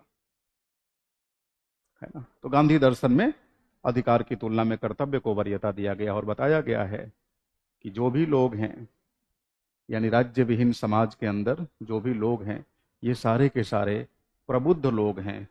तो माना कि राज्य के अभाव में गांधी का समाज है, लेकिन राज्य के अभाव होते हुए भी चूंकि यह समाज प्रबुद्ध जीवियों का है, इसलिए यहां पर जो अराजकता पाई जाएगी उसे क्या बोला गया? प्रबुद्ध अराजकता। इसीलिए गांधी के आदर्श के स्तर पे जो राज्य है इसका नाम हमने क्या दिया? प्रबुद्ध अराजकतावादी राज्य। ये बात समझ में आई कि नहीं? यस, ऑफलाइन स्टूडेंट्स को आ गई। Online students please get it confirmed whether you have understood this concept properly or not. राजन, अराजकता का सामान्य मतलब है जिसको जो माना है वही करे। अब लोग अगर समझदार हैं तो जाहिर सी बात है उटपटांग काम नहीं करेंगे, ठीक ही काम करेंगे। और जब लोग इतने विज्ञ हैं, समझदार हैं, तो उनके ऊपर संविधान तथा कानून की सीमा आरोपित करने का क्या ही मतलब? तो यहां पर गांधी थोड़ा सा प्लेटो से भी मैच करते हैं। आगे जब प्लेटो दर्शन आप पढ़ेंगे, है ना, वो नेहा कह रही है सर एक बार फिर समझा दीजिए। चलिए एक बार फिर समझा देते हैं नेहा। और किसी को दिक्कत आई तो शायद समझाने के क्रम में नेहा का डिस्कनेक्ट हो गया होगा लेक्चर, मुझे लगता है। अन्यथा अगर ध्यान से समझे होते तो समझ में आ जाता। प्रबुद्ध का मतलब ज्ञानी, ज्ञानी है ना। अतुल, माधुरी, सुप्रिया, सलाम, ज्ञानी है ना। चलिए फिर एक बार समझा देता हूं, किसी बच्चे को थोड़ा डाउट है। देखिए मैं ये बता रहा था कि गांधी जी राज्य सिद्धांत के संदर्भ में दो प्रकार के सिद्धांत देते हैं एक ही साथ। एक ऐसा सिद्धांत जिसके तहत राज्य कभी अस्तित्व में आएगा ही नहीं, वो केवल दिमागों की दुनिया में होगा, प्रत्यय जगत में। हाँ राजन, समझ में आ गया, तरीके से समझ में आ गया, बहुत बढ़िया। लेकिन एक दो लोगों को नहीं आया है तो कोई बात नहीं, फिर से समझा देता हूं। हाँ, तो कहने का मतलब कि गांधी आदर्श के स्तर पे, है ना। आदर्श मतलब क्या होना चाहिए, अब होना चाहिए मतलब क्या, सबसे शानदार होना चाहिए। वंदना, तो शानदार राज्य कैसा हो सकता है, वो तो कल्पना लोक में ही एग्जिस्ट कर सकता है। अब मान लीजिए कोई कहे कि मान लीजिए आदर्श के स्तर पे आपको कितना शक्तिशाली बनना है, तो पल भर में हम इमेजिन कर सकते हैं कि इतना शक्तिशाली कि जब मर्जी चंद्रमा पे टहली मार के आ जाएं, सूरज से हाथ मिला लें, कभी मंगल ग्रह चले जाएं। सोचने में क्या जाता है, आदर्श विचारों की दुनिया, चिंतन की दुनिया, व्यवहार में वो एग्जिस्ट नहीं करेगी। कन्हैया जी देखिए ध्यान से, कन्हैया लाल, तो आदर्श के स्तर पे गांधी प्रबुद्ध अराजकतावादी राज्य की बात करते हैं, जिसको आम बोलचाल की भाषा में राम राज्य कहा गया है ना।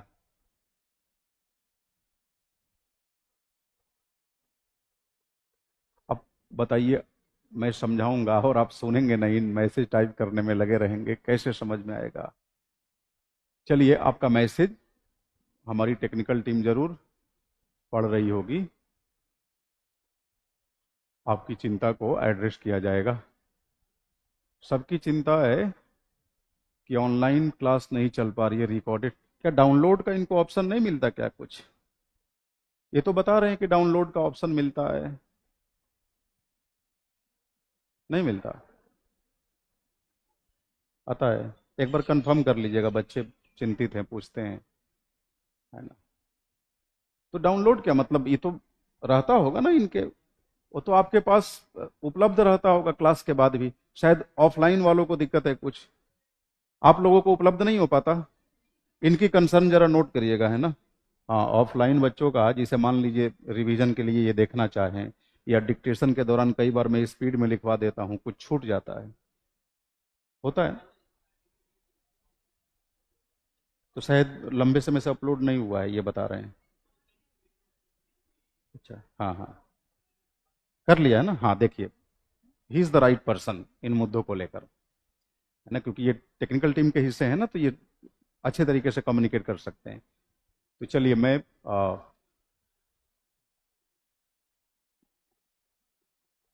अच्छा, बैच में ही लिखा है, तो डाउनलोड करके क्या करेंगे? डाउनलोड करके सब इधर उधर सर्कुलेट करते हैं, मैं देखा हूं, क्या फायदा। और वैसे भी बताओ, 2-2 घंटे का लेक्चर कोई कितनी बार देखेगा? लेक्चर आपके पास उपलब्धि है, जितनी बार देखना है देख लीजिए। मेरा मानना है कि क्लास के अलावा बमुश्किल एक बार देख सकते हैं, इससे ज्यादा कौन देखेगा। पता है आपको, PSIR के पूरे क्लास में लगभग पौने 200 लेक्चर हो जाएंगे, 175 के आसपास। कहाँ 2 बार देख सकते हैं? इसीलिए क्लास जब चले, या मान लीजिए रिकॉर्डेड कर रहे हैं, तो बड़ी ही तल्लीनता के साथ आराम आराम से एक एक चीज को समझते हुए चलिए, है ना। हाँ, स्त्री की जगह नारी, महिला, कुछ भी इस्तेमाल करिए, कोई भी शब्द, मनसी। अब नेट नहीं चल रहा है अभी, तो इसमें अब बताओ किसका दोष है। आप लोग कभी कभी इतने इनोसेंट क्वेश्चंस करते हैं। अब चलिए, ये वाला मैं डाउट रिजॉल्व कर दूं, नहीं ऐसे ही बातचीत में समय निकल जाएगा। अब ठीक है, थोड़ी मोड़ी बात तो हो ही जाती है, लेकिन भरसक हमें कोशिश करनी चाहिए, मतलब आप लोगों को भी और मुझे भी, कि टॉपिक से इधर उधर की बातें कम ही हो, कोई फायदा नहीं है उसका, है ना। आप देखिए, 10-11 क्लास हो गई ना, लगभग कितनी हो गई, 12, देखिए पता भी नहीं चला, 12 क्लास हो गई। और ध्यान रखिएगा, अभी दूसरी यूनिट चल रही है ना। तो आगे चलकर बर्डन हो जाएगा। और इतना में मान लीजिए कि मैं इस मामले में बड़ा सन की आदमी हूं, कि जो डेडलाइन दे देता हूं, फिर वो इस चक्कर में कई बच्चे नाराज होकर मुझसे बोल देते हैं कि आपकी प्राथमिकता बस सिलेबस पूरा करना होता है। लास्ट वाले, जब मैं बोलता हूं कि देखो टाइम से सिलेबस हो नहीं पाएगा, तो ना तो तुम बकैती करो, ना मुझे उसके लिए उलझाओ। तब वो कहते हैं कि सर आपकी प्राथमिकता तो सिलेबस कंप्लीट करना, तो फिर मेरी प्राथमिकता क्या होनी चाहिए, आप ही बताइए, है ना। और ऐसा तो है नहीं कि आंख बंद करो, हाथ में जल लो, चलो छू मंतर सिलेबस कंप्लीट, ऐसा भी नहीं है। अरे पढ़ाई करके सिलेबस कंप्लीट करते हैं। तो जब आपके सामने गोल होता है ना, तो जाकर आप बेहतर तरीके से काम कर पाते हैं। वो अलग बात है कि गोल और रियलिटी में थोड़े अंतर होते हैं, है ना। इसी को तो सामाजिक अंकेक्षण कहते हैं, social auditing. Paper 1 part A कब तक हो जाएगा, सिद्धार्थ पूछ रहे हैं। पेपर 1 पार्ट ए सिद्धांत नियर अबाउट 60 लेक्चर्स, 60 से 65 लेक्चर। अभी कौन सा लेक्चर है ये, 12वां। आपको कम से कम अभी 50 दिन इंतजार करना पड़ेगा। नेहा। हाँ। हाँ,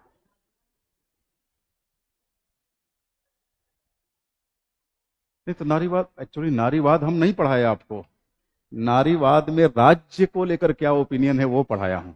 नारीवाद तो पढ़ेंगे विस्तार से। नारीवाद आपको बड़ा मजा आएगा। और जो बच्चियां पढ़ती हैं क्लास में वो तो पूरे जोश में आ जाती हैं नारीवाद पढ़ने के बाद, जैसे उनका बस चले तो पुरुषों का गला देते। तो उस तरीके से पढ़ेंगे। चलो।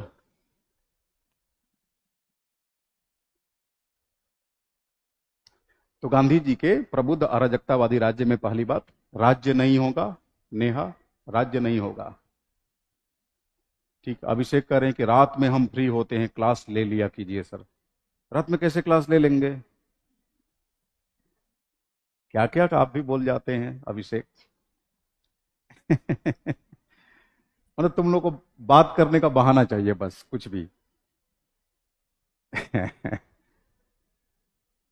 माधुरी करिए बहुत सिंपल भाषा में समझाते हैं, भाषा सिंपल ही होना चाहिए, है ना, ताकि सबको समझ में आ जाए। पहले नेहा का मैं डाउट क्लियर कर लूं, नहीं तो वो कह रही है कि आप इधर उधर उलझ जा रहे हैं, मेरा डाउट क्लियर नहीं हुआ। डाउट यही है बच्चे कि गांधी के राम राज्य में वास्तव में राज्य नहीं होगा। समझ रहे मेरी बात। राज्य मतलब राज्य का संबंध यहां शासनिक प्रशासनिक संस्थाएं, पुलिस, कोर्ट, मतलब ये सब चीजें नहीं होंगी। मतलब बाहर निकल गए सड़क पे तो कोई ट्रैफिक लाइट वगैरह की चिंता नहीं करनी है, सलाम, है ना। लेकिन अब चूंकि जहां राज्य की संस्थाएं ना हो, वहां तो ये मान लिया जाता है ना आमतौर पे कि अराजकता फैलेगी। तो गांधी के राज्य में राज्य ही नहीं है, यानी राज्य की संस्थाएं ही नहीं है। कहने का मतलब इनका राज्य एक ऐसा समाज है जिसमें कोई पब्लिक ऑर्डर को मेंटेन करने वाली इंस्टीट्यूशन नहीं है। तो जहां पब्लिक ऑर्डर को मेंटेन करने वाली इंस्टीट्यूशन ना हो, हम मान लेते हैं कि वहां अराजकता है, अराजकता है। अभिषेक, सलाम। लेकिन दूसरा पक्ष, गांधी के राम राज्य में रहने वाले जो लोग हैं वो लोग कैसे हैं, प्रबुद्ध हैं। प्रबुद्ध, इन्हें मालूम है क्या सही है क्या गलत है। राज्य को अपने कानूनों के माध्यम से इन्हें समझाने की आवश्यकता नहीं है। ये वो लोग हैं जो किसी भी कानून या संविधान से ऊपर हैं। तो प्रबुद्ध, समझ रहे हैं प्रिंस, इसे क्या बोला गया, प्रबुद्ध अराजकतावादी राज्य। यही है राम राज्य, यही है राम राज्य। और गांधी का जो दूसरा राज्य है जो व्यवहार में स्थापित हो सकता है, उसके कुछ लक्षण आज भी देखने को मिलते हैं। उसका नाम है व्यक्तिवादी लोकतांत्रिक राज्य। और उस व्यक्तिवादी लोकतांत्रिक राज्य को आम बोलचाल की भाषा में कह सकते हैं पंचायती राज। क्लियर है यहां तक। अब मैं उम्मीद करता हूं नेहा का डाउट रिजॉल्व हो गया होगा।